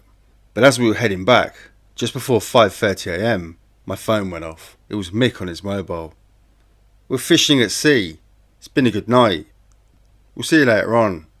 Jack's going to get us out, he said. Cheers, Mick. See you later, I replied. Then I started swearing to myself again. Up until that moment, I was hoping that maybe Mick had been arrested and Jack didn't know about it. No such luck. By the time I got home, I was so depressed about the fact that another drug run had been allowed to slip by that I couldn't be bothered to do any work. At least not until later. I sent Colin home and I went to bed. Mick phoned me up a bit later and asked me to go round about 1 PM. All the way there, I still got the feeling someone was watching me. I was almost 100% certain that the police were watching me. Eventually, it got so bad that I phoned Jim. Oi, am I under surveillance? Are you lot following me? No, don't be stupid, Darren, came the reply. You're just being paranoid. I don't think so, mate. I'm sure I've been surveyed. I've been paranoid before, but it doesn't feel anything like this. I'm telling you, Darren, you're not being followed. If you were, I'd tell you, wouldn't I? I mean, I'm not going to fuck you about, am I? You're on our side. Just relax. Alright, listen though. The shipment came in last night. I'm just going over to pick up my share. I know, said Jim. Mick's got it in his mum's garage. He hasn't even bothered to lock it up. Don't worry. Everything is under control. Relax. I tried my best, but it just wasn't quite good enough. In fact, I'd been so distracted that I completely forgot to ask Jim how he knew where the drugs were. It almost sounded like he'd been over there himself to check it out. Maybe something was going to happen after all. When I eventually arrived at Mick's, he was sitting in a chair by his caravan at the front of Meadow Cottage, sunning himself. He asked how much puff I wanted to take away with me. I've got 10 if that's okay, but it's more if you want it. 10 kilos, £22,000 worth. He obviously had it coming out of his ears. That was more than enough. I opened up the toolbox and Mick threw in the bars, counting each one off until he reached 40. As they hit the bottom of the toolbox, I rearranged them neatly in order. I'd made Colin wait around the corner. I didn't want him getting involved. But when I returned, I put the toolbox of the drugs in the back of the van and let him drive with me, following behind in the Jag. We set off for home and I phoned Sandra to let her know what time I'd be back. Just as I put the phone down, Mick called. He sounded really frustrated, like he'd been working himself up into a frenzy. He asked if there was anything in the Land Rover when I picked it up that morning. I told him there wasn't, that I'd checked it carefully and it was completely empty. Mick launched into a furious torrent of swear words down the line. What's wrong? I asked, totally confused. Why do you want to know? I could hear Mick's breathing getting harder and harder. Because I fucking lost something, that's why. Then he hung up. It only took me a few seconds to realise it must be some of the drugs that had gone missing. As soon as I clicked, I was overcome with a huge fear that Mick might have thought I was responsible, that I was trying to rip him off. What with Jack being on the warpath and having threatened me the night before, that was the last thing I wanted. I phoned Mick back immediately. "Have you lost what I think you've lost?" He was still fuming. "Yes, I fucking have." I assured him there was nothing at all in the Land Rover. Okay, he said, and hung up again. I was so caught up in what Mick was saying that I barely noticed the half-dozen police cars ahead of me and behind me until they switched their sirens on. A couple of them pulled right in front, forcing me and Colin to stop. All I could see ahead of me was blue flashing lights and dozens of uniforms heading towards me. Quick as a flash, I locked all the doors in the Jag, wound up all the windows, pulled out my mobile and started dialing like a maniac. As soon as I heard Mick's voice, I spoke. "I'm being arrested," I said. The mixture of fear and excitement must have done something to my voice, because Mick didn't recognise me. "Who's that?" he said. "It's Darren. I'm being nicked." There was a pause, and I thought I heard him swear, and then the line went dead. By now, 2 or 3 coppers were banging on the windows of the Jag, telling me to put the phone down and get out of the car. I dialed again. Sandra picked up on the second ring. "Sandra, I won't be home after all. I'm being stopped by the police. I'll try and call you later. Bye." Outside the car, the coppers were frantically trying to get in. They had taken out the truncheons and were tapping them on the glass. They started telling me in a really nasty way what was going to happen if I didn't open the door there and then. But I had one more call to make. He wasn't at his desk, so I called his pager. "TC Jim's messaging service," said the woman. "Can I take your message, please?" "Yeah, the message is, I'm being fucking nicked." There was a stunned silence. "I'm sorry, sir," the woman said. "I don't think I can send that particular message." I was looking out the window and I could see the cop nearest me, attempting to break the glass. I had to act fast. "Alright, just tell him that Darren has been arrested." The last 2 phone calls I had no problem with, but up until this day, I can't explain why I called Mick, let alone why I called him first. It's a complete mystery. After all, I've been doing everything in my power to engineer him being arrested for weeks, so it made no sense at all for when I thought it was finally happening, to tip him off and give him the chance to get away. The only reason I can come up with is that I wanted to protect myself, to stop him thinking that his arrest was anything to do with me. Stupid really, but I guess I wasn't thinking straight at the time. The second I stepped out of the car, they grabbed the phone off me and handcuffed my hands behind my back, while I watched Colin being led off to a police van. "Do you know why you're being pulled up?" said the cop nearest me. I shook my head. "Where have you come from?" he said. "Colchester," I replied. "Well," said the policeman, trying to think on his feet, "there have been a number of burglaries in Colchester, and we've pulled you over because we'd like to search your van." I nodded. "Okay, fair enough. But everything in that van is mine. Colin is just driving it for me. He has nothing to do with anything. It's all down to me." It didn't take them long to find the toolbox. There wasn't anything else in the back of the van. "What are these then?" said the policeman. I thought I'd played the fool one last time. "They look like chocolate bars to me. What do you think they are?" The policeman smiled. "I think they're drugs." And that was that.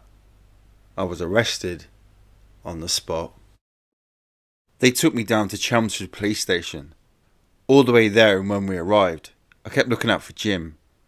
I kept expecting him to pop up at any moment and say, "No, this one's okay. He's on our side." I was sure this was all down to him. They had finally swooped, and the reason I'd been arrested was to stop Mick and Jack from suspecting that I'd grassed them up. They let Colin go home after a couple of hours. They realised he had nothing to do with anything illegal, but he wasn't allowed to make any phone calls or see anyone for ages. They interviewed me for the first time just before 11:30 p.m, and they were asking me loads of questions about the cannabis that they'd found in my van and where it had come from. I was just going no comment to the whole lot, no matter what they said. I'd only been selling the drugs because Jim had told me to keep him with Mick. In my mind at least, I hadn't done anything wrong. I was sure it was all going to be fine. But then, they played their trump card. Essex Police. Record of tape recorded interview. Chelmsford Police Station, the 13th of the 5th, 96. The time, 23:26 hours. Detective Constable Winston. We believe that you were in convoy today, and you were playing an active part in the transportation of 10 kilos of cannabis resin, and you were being asked to make some form of comment about that. Do you wish to say anything at this time? No comment. I draw your attention to the fact that if you refuse to answer this question, it may affect any answers you give at your trial. Do you understand that? No comment. Right. And lastly, that a record is being made, as I've said, of this tape, and should you later be prosecuted, this will be brought up at your trial. Do you understand that? No comment. Right, okay. Well, if that is it, you've got the notice. I don't intend to say any more about the possession with intent to supply at the moment. The time by my watch now is 23:35 hours, and you're now going to be arrested for being involved in the murder of Pat Tate, Craig Rolfe, and Tony Tucker. Do you wish to make any comment to the fact you've now been arrested for that murder? No comment. They were trying to gauge a reaction, and I didn't make one. But as soon as they switched the tape off, I went mad. What the fuck do you think you're doing? Arresting me for that? I said. This is my worst nightmare coming true. And where the fuck was Jim?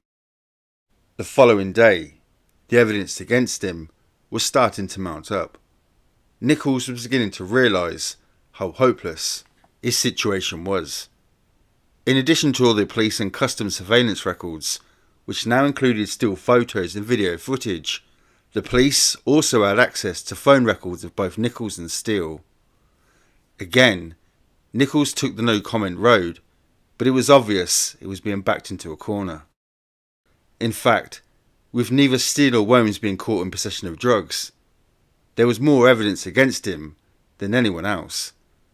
And then, once again, just when things were looking at their bleakest, they got even worse.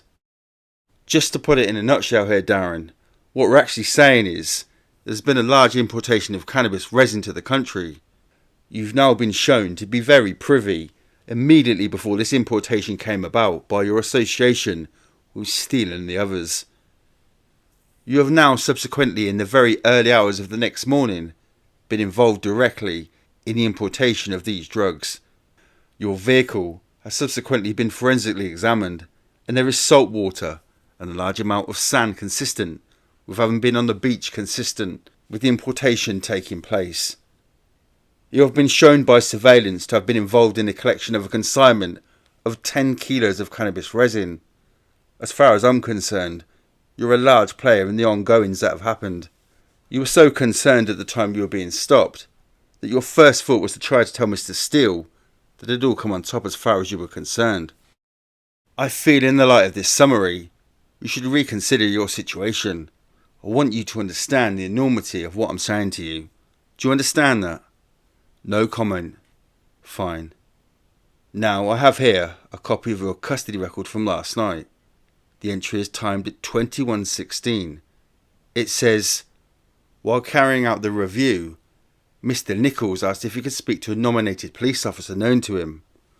I passed this to Superintendent Story, who declined this, and Nicholls was informed of the above. Would you like to make any comment about that? No comment. Would you like to tell me who the police officer was that you wished to have some dialogue with at the time? No comment.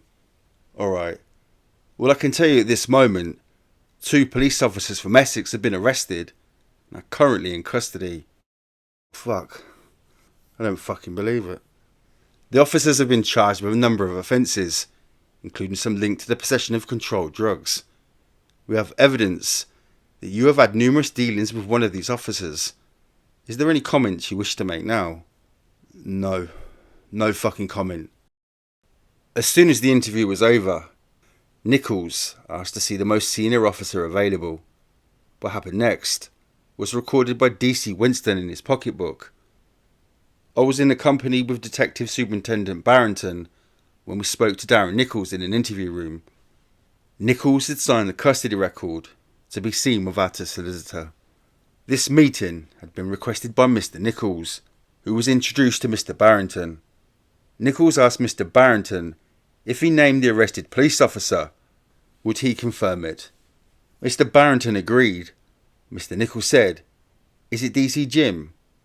Mr. Barrington confirmed this, and then he, Nicholls, went on to say this is how he'd gotten into trouble, and wanted to say how he'd been set up. Mr. Barrington explained that regardless of what information Mr. Nicholls gave, that he would be responsible and would have to accept any sentence passed on him by the legal system.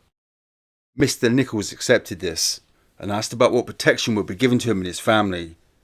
Mr. Barrington said Mr. Nicholls must be totally honest in all details given so that an accurate judgment could be made regarding the level of protection offered.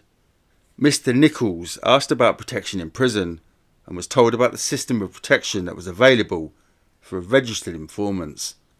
Mr. Nicholls said that he would be given information regarding the legal activities of policemen and said he did not say anything to DC Winston because he did not know if he could trust him. Mr. Barrington said that Mr. Nicholls could trust him fully and that he should tell him the whole truth of what his involvement was. Mr. Nicholls stated that he was a registered informant of DC Jim. Mr. Barrington acknowledged this by stating that he knew all about that and that he had sanctioned the payment to him and that DC Winston had no involvement with DC Jim at all. Mr. Nicholls said that for the last 6 months he felt he was being used and that the drugs job was not his main concern and that other serious things would be disclosed.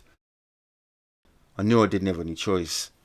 I tried to put myself in Mick and Jack's shoes, to wonder what was going through their minds, and pretty soon I realised I was totally fucked. 2 days earlier, Jack had threatened to kill me. The next day, he gets arrested. In Mick's case, I came round to collect some drugs, and an hour later, he gets arrested. It was a good bet by now that I've also been told that a couple of policemen had been nicked, and I was talking to one of them. It wouldn't take them long to put 2 and 2 together, and even if they didn't work out I was given information about the smuggling side of things, I was still the weak link in the murder case. And now the cops were talking about remanding me in custody in Chelmsford Prison. That's exactly where they were going to put Mick and Jack and the others. I wouldn't last 5 minutes. It was time to start talking. I don't know what I was expecting. Joining the witness protection program, becoming a Supergrass, it all sounded quite glamorous and exciting. The truth is, it's nothing of the sort. A couple of days after I'd agreed to cooperate, I was taken out of my cell into a little interview room and had this little sheet of paper shoved in front of me. It had my full name at the top and the list of conditions I had to agree to. The first was I had to promise to plead guilty to 3 offences: possession of 10 kilos of cannabis, supplying a firearm to a prohibited person, and conspiracy to import drugs. The gun and the conspiracy charges really pissed me off. I'd never been caught doing either, and there was no real evidence that I'd been involved at all. I was only being charged because I had admitted to them. But this was part of the deal. I had to admit to everything that I'd ever done. Being honest meant that if it all went pear-shaped, I was risking a sentence of at least double that I would have got for the drugs alone. The next condition was that I had to agree to attend court and testify in all cases involving Worms, Steele and Corey. The next paragraph was about what the police were going to do for me. I started to concentrate really hard because I was keen to find out exactly what they said. But as I started reading, I realised they really weren't saying anything. They promised to provide me with a new name and new identity, and then to put me back in the position I was before my arrest. I remember I called one of the cops and pointed to the last condition. Does this mean you're going to stick me in a battered old Jag with 10 kilos of puff in the back? He didn't find it funny. I asked about my council house. I'd been living there for 5 years. I'd earned a nice discount. I was thinking of trying to buy it. Would they be able to arrange for me to get the same discount once I moved? The answer was no. Okay, would they be able to help me get a job? The answer was maybe. It was all very vague, nothing specific. They explained that it had to be like that, because if there was anything in the contract that was rock solid, it might be deemed as an inducement to me testifying. So that was it. 1.5 sides of A4, a couple of signatures, and then nothing to do but start telling everything that I knew. then wait to see if I could trust them. Once I decided to cooperate and tell everything I knew, the police didn't seem to know what to do with me.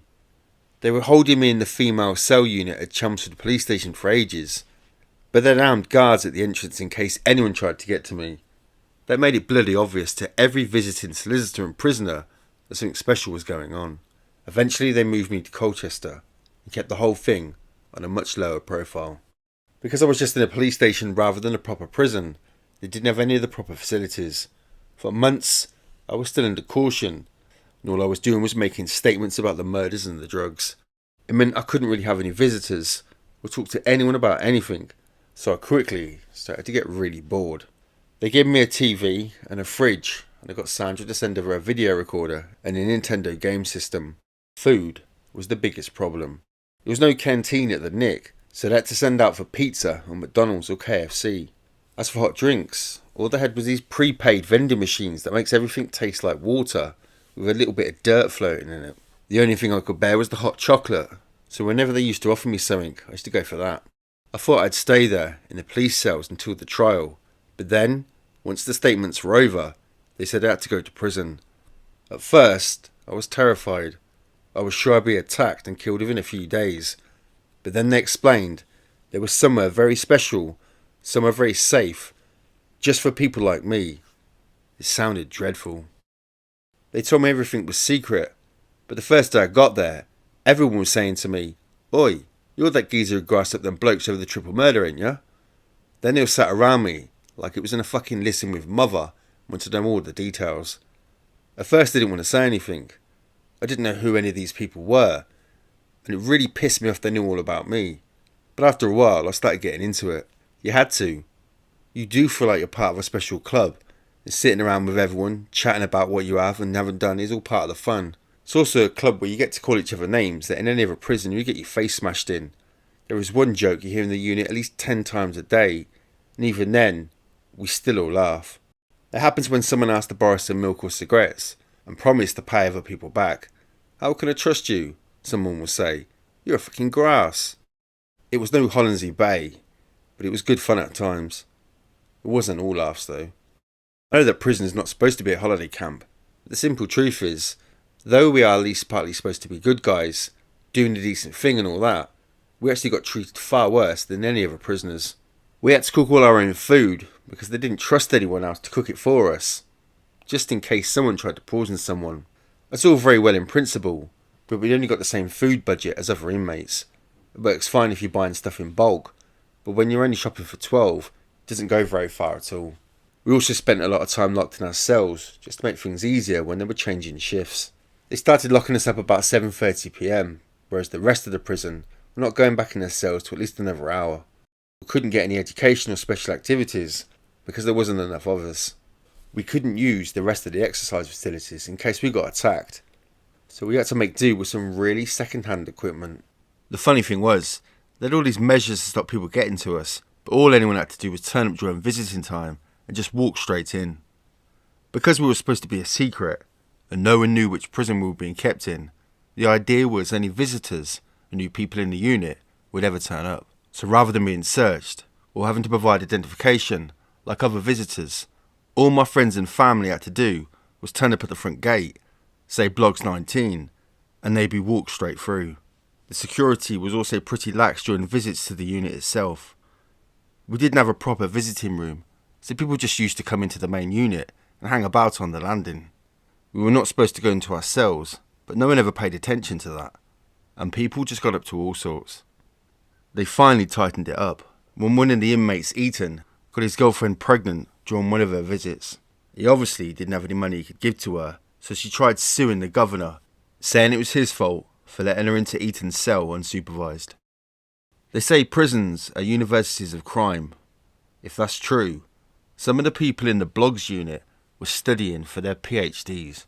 A couple of the drug smugglers I was in there with had actually done it all on purpose. They knew it was all coming on top for the gang, so one of them had volunteered to turn grass, give some evidence against a couple of the others to take the heat off the main operation. They got a reduced sentence, a couple of nobodies go away for decades, and the drugs still keep on coming in. These guys had so much money it was untrue. I remember once one of them was looking through some car magazines and he started asking me about what car he should get his wife. The choice was between a brand new Mercedes or a Porsche. There was another guy, a chemist, who'd been making amphetamine and ecstasy for a big North London criminal gang. He had made millions. He'd actually bought an island. He showed us some pictures of it, along with his houses, boats and aeroplanes.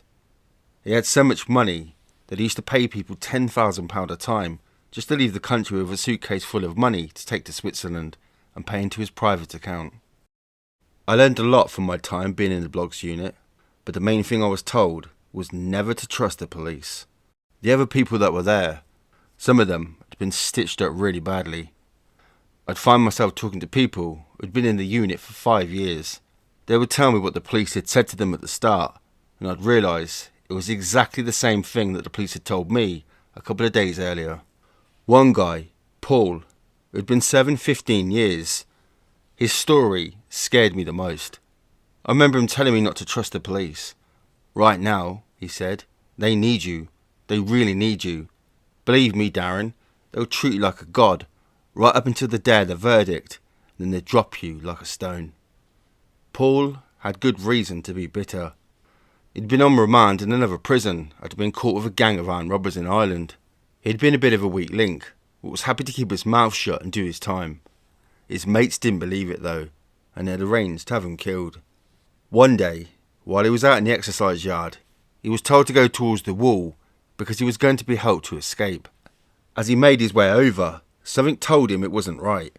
He decided to follow his hunch and went straight back inside and was asked to be put into isolation. He soon found out that he was actually being set up to be shot. He turned Supergrass the very next day. When it came to the trial, the police had done a shit job of gathering evidence and everyone had just got off. They'd only left Paul, and because he had admitted all this stuff that he hadn't been involved in, the judge gave him 15 years. I couldn't believe it. I wanted to cry for him. Not only that, it made me think I'd made the biggest mistake of my life by joining the scheme and agreeing to give evidence. But by then, it was too late. If Mick and Jack got off, then the judge might decide it was because I didn't do a good enough job and decide to sentence me to the full amount for the drugs, the guns, everything. For the first time, I realised that I could get 10 years while Mick and Jack would both walk free. On the 24th of February 1997, Darren Nicholls was granted bail on condition that he reside at the safe house with his family and adhere to certain guidelines.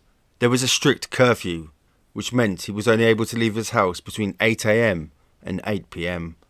He was never allowed to travel more than 25 miles from his front door. He was not allowed to seek any form of employment. Any breach would mean an immediate return to prison.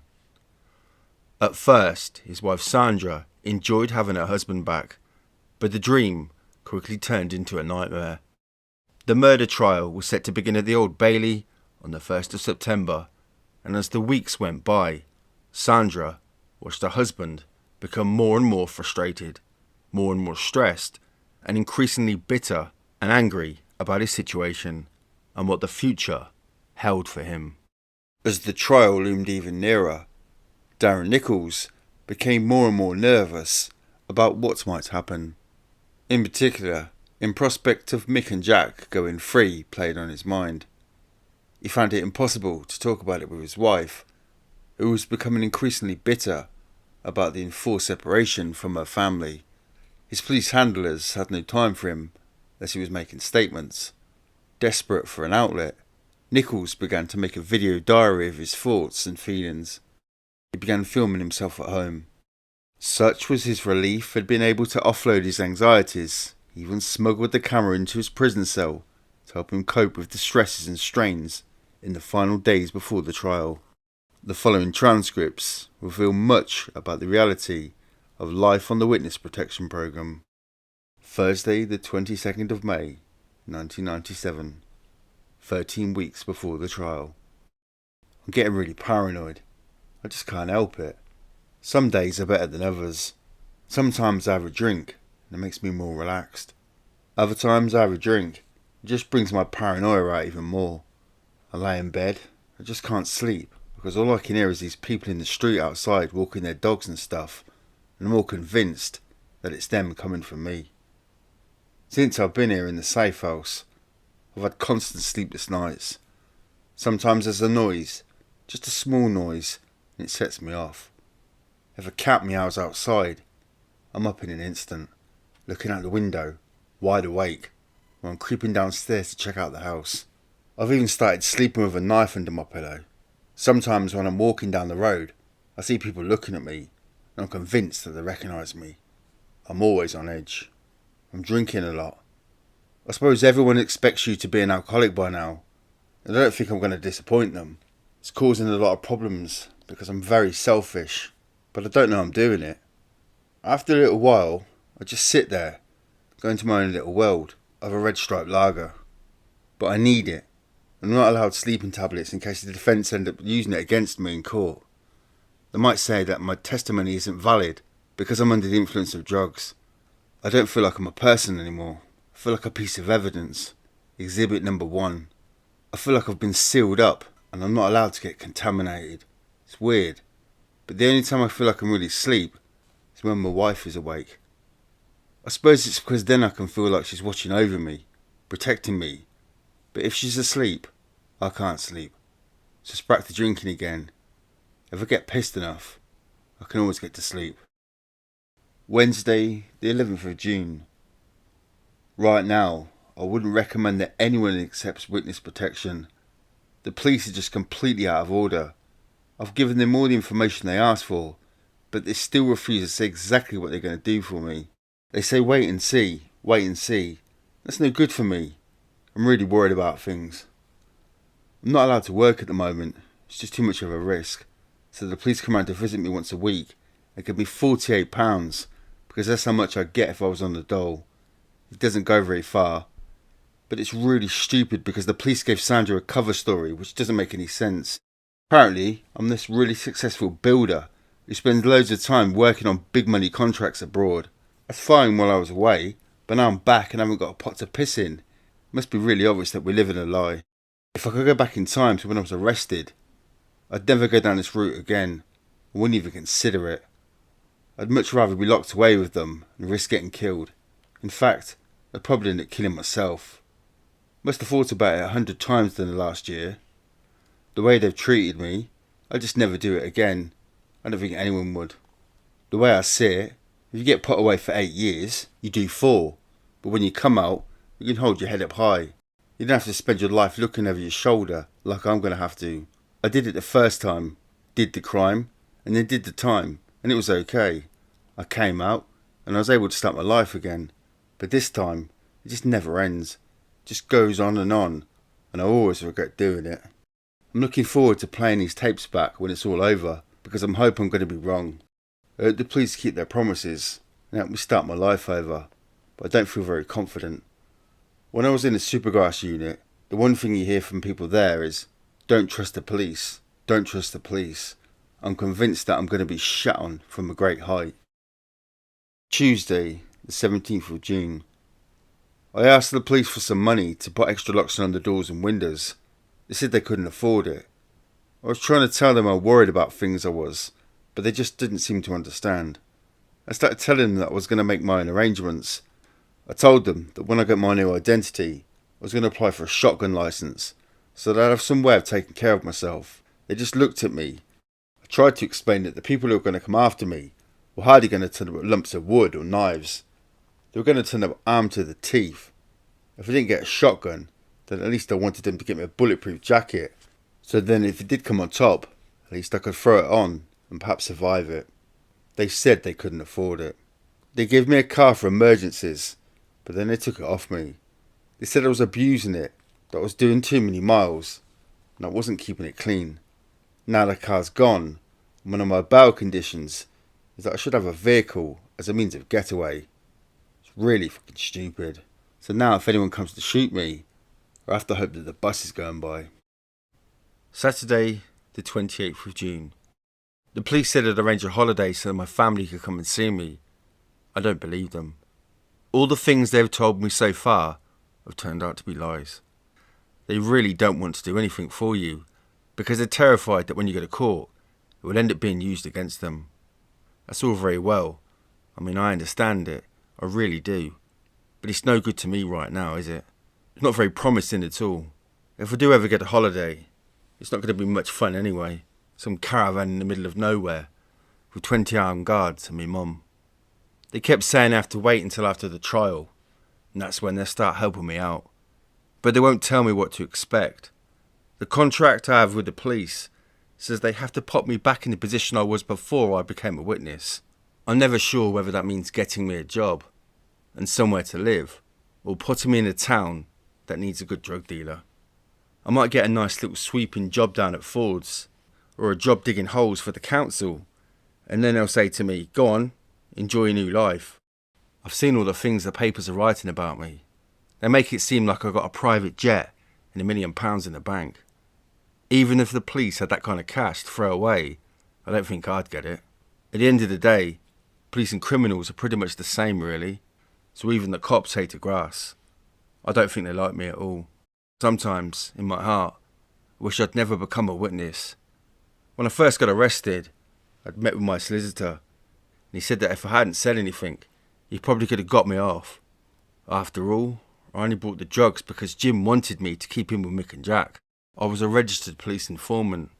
If only I'd kept my big mouth shut, I'd still be living in Braintree, and none of this would be happening.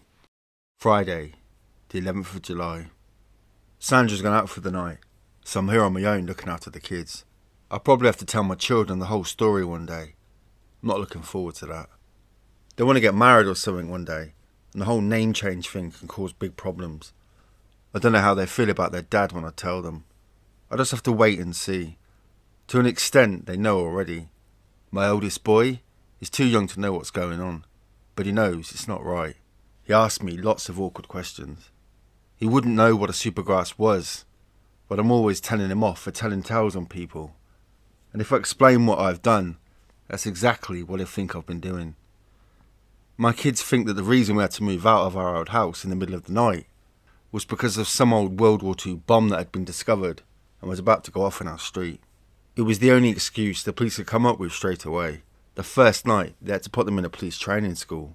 My eldest isn't stupid. He can read. He kept asking Sandra, why are we in a police station, Mummy?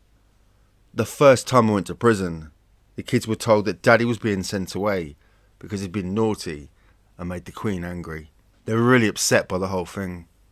They caught their mum crying every night. Ever since then, my oldest has been really clingy. When I've had to go into custody just for a few days at a time to make statements or something, he's acted in a really odd way.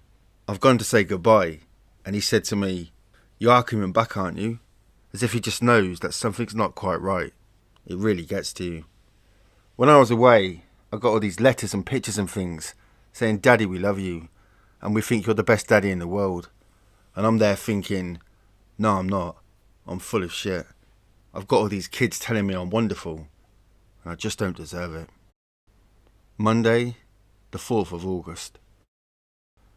Let's talk about the Old Bailey. They took me there last week for a look around, and I can tell you, it's not a very nice place. The trial is going to be held in court number 2, which is very, very overpowering to say the least. When I was at the old style committal, I was at least 35 feet from the dock, where Worms and Steel were. This time, I'm probably 10 foot at the most. They're going to be there in my face, and there's nowhere to hide from them. This made me pretty scared, because it's such a small room for the number of people that are going to be in there. They made me walk the route that I have to take to court every morning. I was expecting at least some sort of dedicated facility for special witnesses, but I was wrong. I go into the Bailey through the back doors, and then me and my armed escort walked through the cells. Then we went along the corridor, up a few flights of stairs, and finally ended up in a toilet outside the court. What's this? I said. That's where we'll be keeping you, said one of the coppers. And that was it. That's where I'm going to be every morning. It's where I eat my lunch, and it's where I'll be sent to every time there's a bit of legal argument. A fucking toilet.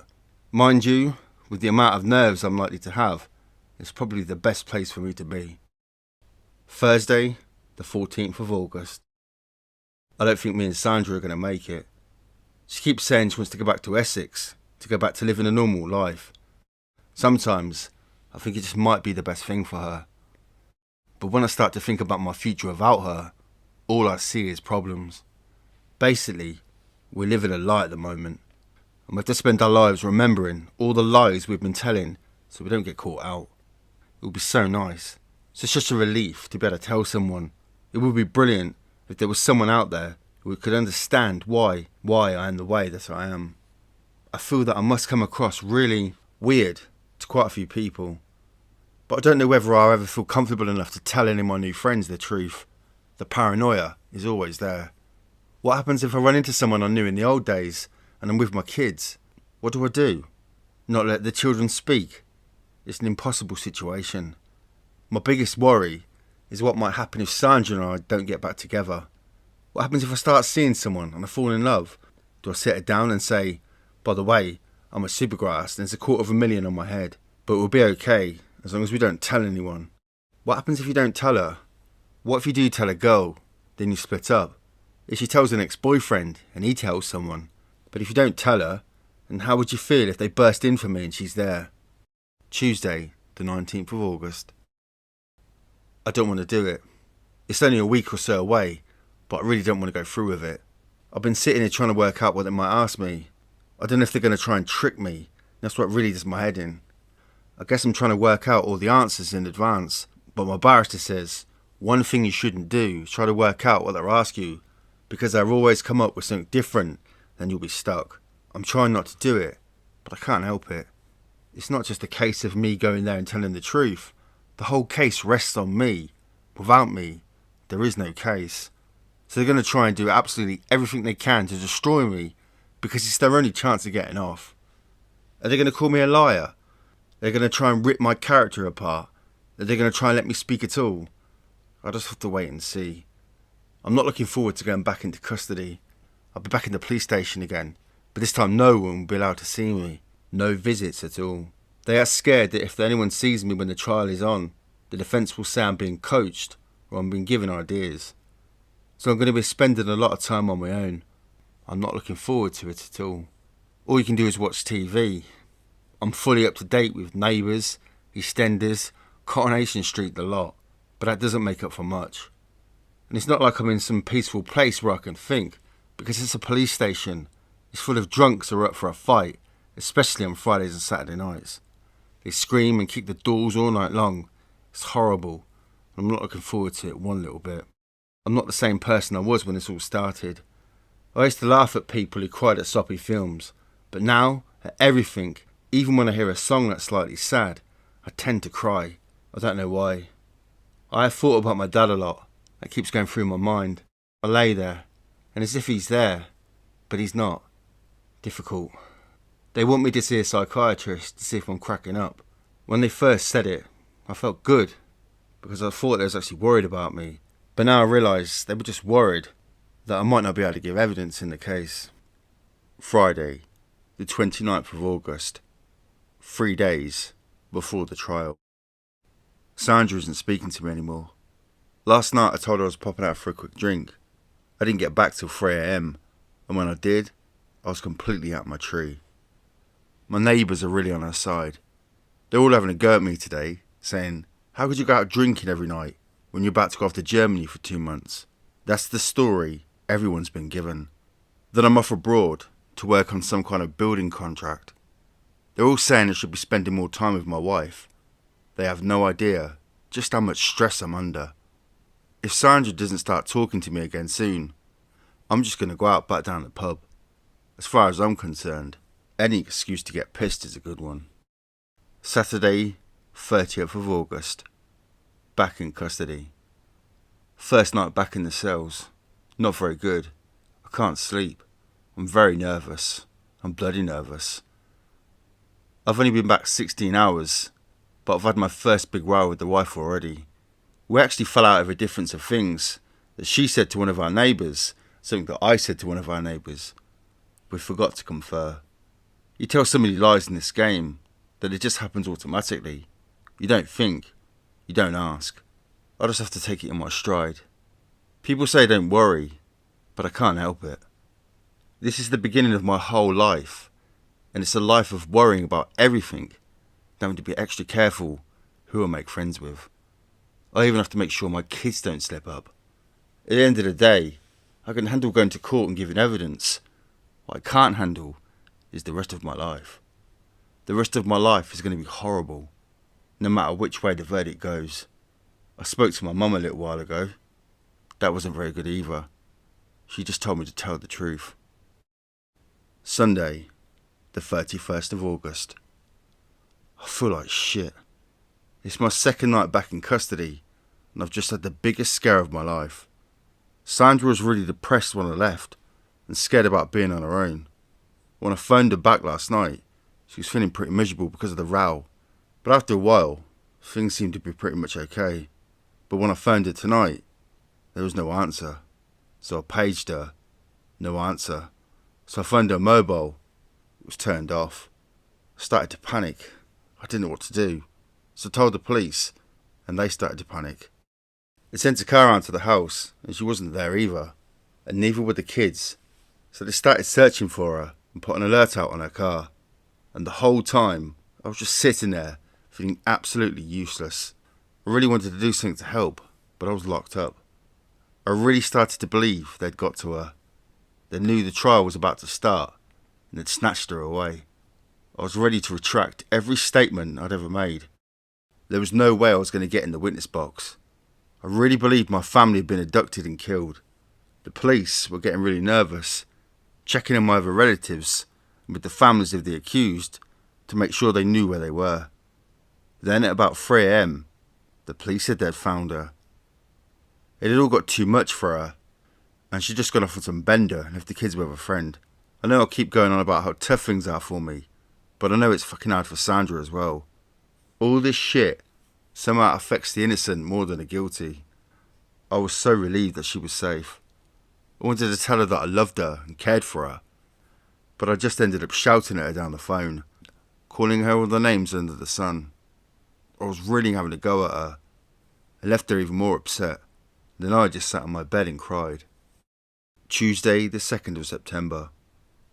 Everyone back in Braintree has got it in for me. If anyone gets arrested for anything, even if they get stopped by the police for speeding, the story is that I must have gassed them up. I'm getting the blame for absolutely every problem that everyone's ever had. I'm the ultimate scapegoat. Okay, so I'm an informer. I've informed on people, but I'm trying to make amends. I feel like more of a criminal now than ever before. I've been condemned to a life of misery. I want to sleep, but I can't. It's getting too close to comfort now. Someone told me today they want to use me in another trial next September. The one where Russell Tate and that lot are up for smuggling the drugs they found in Mick's mum's garage. I'm really fucked off about it. I was hoping that after the trial was over, that would be it. They wouldn't have any more hold over me, and I'd be able to get sentenced and then get on with my life. But now, they say I have to wait until the second trial is over. They've got me by the nuts. If I don't agree to give evidence, it's going to look really bad, and the police won't petition the judge to give me a discount on my sentence. If I do give evidence, it means another whole year living in limbo. It's all down to me. Sometimes I feel like a performing dog. The more tricks I do, the more dog biscuits I get. Friday, the 5th of September. I think I'm going to die of some stress-related illness before I get into court. There's another delay now, so I won't be in the box until next week. It's doing my head in. I got a letter from my sister today. She said she's really proud of me for doing what I'm doing. She's proud that I'm her brother. No one has ever said that to me before. Normally, my family are really angry at being related to me because of the things I've done in the past. It's nice to know at least one person thinks I'm doing the right thing. Saturday, the 6th of September. I've been reading statements all day. Yesterday the police told me to expect to be in the dock for at least a month. I'm bloody worried about it. I can't help it. What scares me most is the fact, if there's one mistake, they could get off. Not because they didn't do it, because there is some stupid technicality. Why am I so scared? How can they be sitting in court smiling? I hear they're very confident. They think they've got a good case, but if they get off, it's a bloody travesty. People say you can't destroy the truth, but you don't get to be one of the top barristers in the country without knowing a thing or two. If they get off, I will be distressed. They won't get off. They did it. They are guilty men. If they get off, then I don't know what will happen. They will try to throw lots of doubt. I hope I can survive the onslaught of questions. I hope the truth is enough. What a situation to be in, eh? Monday, the 8th of September. First day in court.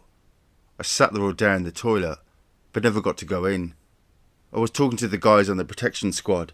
They say, just tell the truth. Don't worry. Take deep breaths. I must have heard that 10 times. It got to be a real pain in the arse. I feel numb. Tuesday, the 9th of September. Today was my first day. I was really nervous this morning, nearly sick. I think part of it was the drive down from Essex to the Old Bailey in the back of the armoured Range Rover. It was like being in a boat in the middle of a storm. Then after that, I had to be in the court all day. I started giving my evidence. I just kept looking straight forward. I got brave at one point and had a quick glance to my side, but Mick and Jack were both engrossed in reading. They didn't notice me. It's all pretty good at the moment. I'm just standing there, telling my story. Thursday, the 11th of September. I started being cross-examined today. The bloke is very good. Very good. He made me think that I'm a liar. He made me think that they were innocent, and that I made the whole thing up. He's making me look like a complete idiot out there, and I'm not getting a chance to say why I did it, or how the whole thing happened. He's bloody good, but that's why he earns the money he does. You don't hire rubbish if you're fighting for your life. I feel like a kebab. I'm being grilled in the courtroom. I'm just waiting for Steele's barrister to start slicing away. I could just imagine what the press are saying about it all. They're going to pick up on all the bad stuff because it makes a better story for them. I don't think the press like me at all. I don't think anyone likes the grass. I feel like the most unpopular man in the world. It's just like that joke. This bloke, who really hates Arabs, decides to join the French Foreign Legion so that he can kill as many of them as he wants. But when he goes to the interview, they ask him why he wants to join, and he says, I hate Arabs. I really fucking hate Arabs, and I want to kill loads of them. And they say to him, that's great, you're in. And then in his first day, he gets put on guard duty. In the middle of the night, another legionnaire comes up to him and says, look over there, there's 4 Arabs hiding behind that rock. So, quick as a flash, the bloke runs over and shoots the 4 Arabs, then comes back and shoots the legionnaire who told him where they were. Later on, his boss calls him over. Well done for killing the Arabs, but why did you shoot the other legionnaire? And the geezer says, well, I hate Arabs. I really fucking hate Arabs. But I really hate people who grass even more. While giving evidence for the prosecution, Darren Nicholls had been posed and confident. But under cross-examination, as cracks in his story began to appear, so his answers became less precise, less convincing, and less specific. Has anyone told you to keep it vague? Graham Parkins, QC, the highly experienced barrister acting on behalf of Michael Steele, asked one day, frustrated with the inability of Nicholls to answer a straight question. I put it to you that the final version of what the jury has heard is not your own work. You have been prompted, helped, and guided by other police officers. That's not true.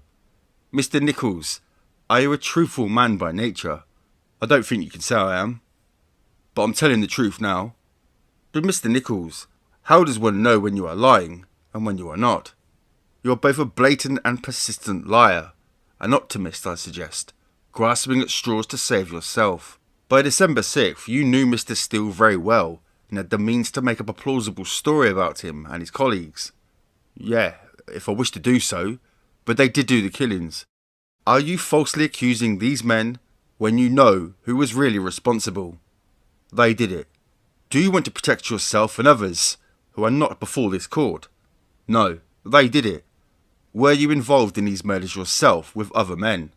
Look, I've told you, I picked them up from the murders they committed. I was badly affected by it. Nicholls replied angrily. Were you indeed? You told these officers you didn't really want anything to do with Mr. Steele after the killings. You had been duped into ferrying the men to and from a triple murder, a triple shooting. If you are telling the truth, an awful evil thing has been done to you. Yeah, that's right. Mr. Steele would hardly be on your Christmas card list. No. Can you explain then why you sent his family a card for Christmas 1995? Nicholls said nothing.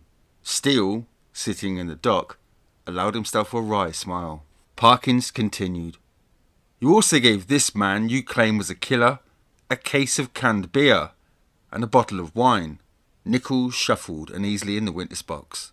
Yeah, he mumbled, but only because he gave my children a present. Oh yes, a radio-controlled aeroplane, which you went flying at Mr. Steele's house. Isn't it true? You then took your children to the house of this triple killer so they could watch the rabbits running in the garden. Yeah, said Nicholls, softly. In one of his early police interviews, Nicholls had mixed up the order of events. Knowing that Tate had borrowed some money off the Joneses, and knowing that Tate had later threatened to kill Steele, Nicholls implied that the threatening calls from Ireland that Michael Steele and Sarah Saunders received had come before the murders and were part of the reason Steele decided to kill Tate. Graham Parkins was quick to seize on this error as further evidence of police colluding with Nicholls to conduct the perfect story. You now know the Irish threat was in reality two policemen. You were told that by other officers, weren't you? No. You made a massive blunder when you put them forward as the motive, and that claim didn't appear in your later witness statements. Was that because the officers interviewing you said, hold on, the Irish brothers were policemen, and then he rang up after the killings? No. You'd have to be in my situation to understand. You try and explain it to someone when you have been a witness to a murder. I was very confused. I hated every minute of being in the witness box. It made me feel ill for hours afterwards. The worst part was to walk in each morning from the toilet to the courtroom, knowing that all those eyes were on me, and knowing what was to come. It didn't take too long for me to realise that it didn't matter what I actually said, I still got a hard time. Yes was always going to be wrong. No was always going to be wrong. Every word was used against me. Whatever I said, I was a liar. I heard it all the time. Liar, liar, liar. It made me really angry every time they doubted what I was saying was the truth. They even argued things that weren't in any doubt. But that's just what they wanted. I think they wanted me to lose it, to go out of control, because then they'd be able to go through the jugular and make me look like some kind of thug in front of the jury. Full credit to Parkins, he did a fucking wonderful job. He tied me up in knots, made me think the sun was shining, even though it was pissing down with rain. I remember one time I said to him, listen, you don't know what's happened. I do. I was there. He just laughed and called me a liar again. I suppose you have to expect it, because they are fighting for their lives, but it was still a horrible thing to have to go through though. Innocent or guilty, it doesn't matter what you are. As soon as you step foot in that witness box, it's only you that's on trial, no one else. Just after midday, on Thursday the 15th of January, 1998, the jury of 8 women and 4 men retired to consider its verdict. As Steele and Worms waited anxiously in the cells below, the news came just before 4 p.m. The dead failed to reach a verdict. The jury were sent away to a hotel and told to return to court the following day. The next day, it happened again, and the jury were told to return to court on Saturday to see if they could reach a verdict. By the middle of Saturday afternoon, it was clear they would not, and their stay at the hotel was extended yet again. Mr. Justice Hidden decided to give them Sunday off, hoping to give the jury the chance to relax by taking them all on an organised trip. They returned on Monday afternoon, happy, but still unable to agree, and stayed at the hotel yet again. In any criminal case, reading a jury is almost impossible. Some say the longer the deliberations go on, the more likely the verdict will be not guilty. Others say extended deliberations show that not all the members of the jury are in agreement and are attempting to convince one another of their version of the truth. But often, as with the case with the Rettendon trial, It is simply that the jury are going over every item of evidence before taking their vote. They ask for additional material, to see certain pictures, to read transcripts of certain interviews once more. On Tuesday, 20th of January, 1998, after 5 full days of deliberation, the jury returned its unanimous verdict. Guilty. I think I got the call within about 10 seconds of the verdict going out. All I could think was, yes, it's all over. Thank fuck for that. But it faded really quickly once I started to think about it properly. You wait and wait and wait for the end of the trial, but once it's over, you realise it's not really over at all. There was another trial coming up, and I knew that Mick and Jack would put an appeal in straight away. It was a victory, knowing the jury saw through their lies and believed me, but it was pretty hollow. Deep down, I was really pleased. Of course I was, but I couldn't show it. I actually felt really bad about the whole thing. There was a time when I really looked up to Mick. It was almost a father figure to me, and I felt like I'd really let him down. It's so stupid. All this nonsense about the criminal code and all that. None of it makes any sense. And when you've been mixing in these circles for a while, it does start to get to you. Supergrass shot. The words in neat black bold letters on the front page of The Sun sent a chill down the spine of Darren Nicholls and sent his friends and family rushing to the phone. There was no picture on the front page. No one knew where I was living or what name I was under, so loads of people thought it was me. I got dozens of calls on my mobile and messages on my pager from people who were convinced I was dead. I think it drove home to a lot of people just how serious my situation is, and it really worried me as well. It's all very well having someone tell you there's a contract out on your head, that people are looking for you because they want to kill you, but you can't really take it seriously.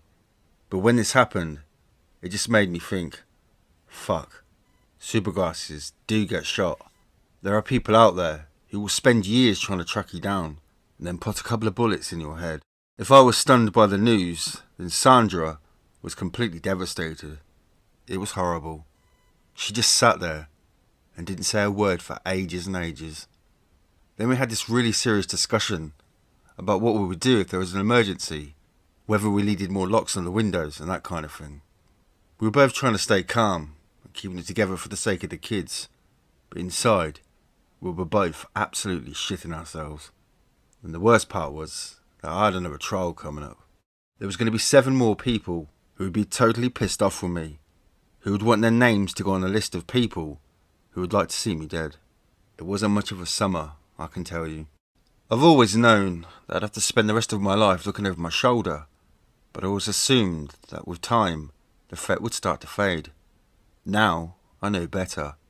No matter what I'm doing, where I am, or who I'm with, I know I can never completely relax. In September 1998, Darren Nicholls found himself back in custody as he gave evidence at Woolwich Crown Court as Russell Tate and 6 others faced trial for drug smuggling. Although they were initially involved in bringing the cannabis across the English Channel and transporting it to the garage owned by Steele's mother, it had long been decided that Steele and Wholmes would not face trial themselves. They were already serving 15 years for murder, and even if they were convicted, the additional sentence would be concurrent. It would be a pointless exercise, and the cost of the security operation needed to bring them to court, let alone to keep Steele and Russell Tate separate in the dock, made the whole thing pointless. There was also the fact if Steele and Wholmes had appeared, the jury would have not been able to know about their previous convictions. All the evidence gathered as a result of the murder investigation would not be admissible. As the legal arguments rumbled on, Nicholls got more and more bitter about his involvement and more frustrated about the delay in his sentencing. I wasn't interested in the second trial. I didn't want to go through it all again. The only reason I became a witness in the first place was to put away those 2 for saying they were going to kill me. Then all of a sudden, everyone seemed to think I wanted to grass the whole world up, that I was getting some kind of kick out of it. The truth was, I'd hated what I'd become, and I wanted to get on with my life. On Friday the 13th of November, 1998, Darren Nicholls returned to custody one last time before making a brief appearance at Woolwich Crown Court before Judge Hidden for his sentencing.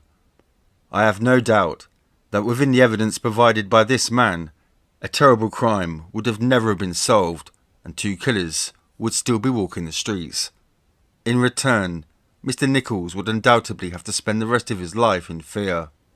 I have no hesitation in awarding him full credit for the assistance he provided both police and customs in this matter. Nicholls was sentenced to 15 months. The time he'd already served in prison while awaiting trial more than covered it. He had paid his debt to society. He had finally become a free man. On the 14th of May, 1996, Darren Nicholls, a little-known petty criminal from Braintree, Essex, disappeared from the face of the earth. But it wasn't until the 2nd of March, 1999, that he finally, officially became someone else. There was no ceremony or celebration of the day that the police turned up with his new passport and driving licence. Just a quick handshake and a request that in future he stay out of trouble. Today, Darren Nicholls lives somewhere in the United Kingdom, in an average house, on an average street, where nothing, least of all Darren Nicholls himself, stands out from the crowd. He and his wife both work in reasonable interesting jobs, have a growing circle of friends, and are slowly saving up for a second car. No one has a real idea about his past, what he has been through, and the things he has seen. And that's just the way he intends to keep it. That's pretty much all of it. That's the whole story of how I went from living in a shitty little town with a shitty car and not much of a future to where I am today. Living in a different shitty little town with a different shitty car, not much of a future, and a passport, no matter how many times I look at it, still seems to belong to someone else. I really don't know what I think or how I feel about it, all that stuff that happened.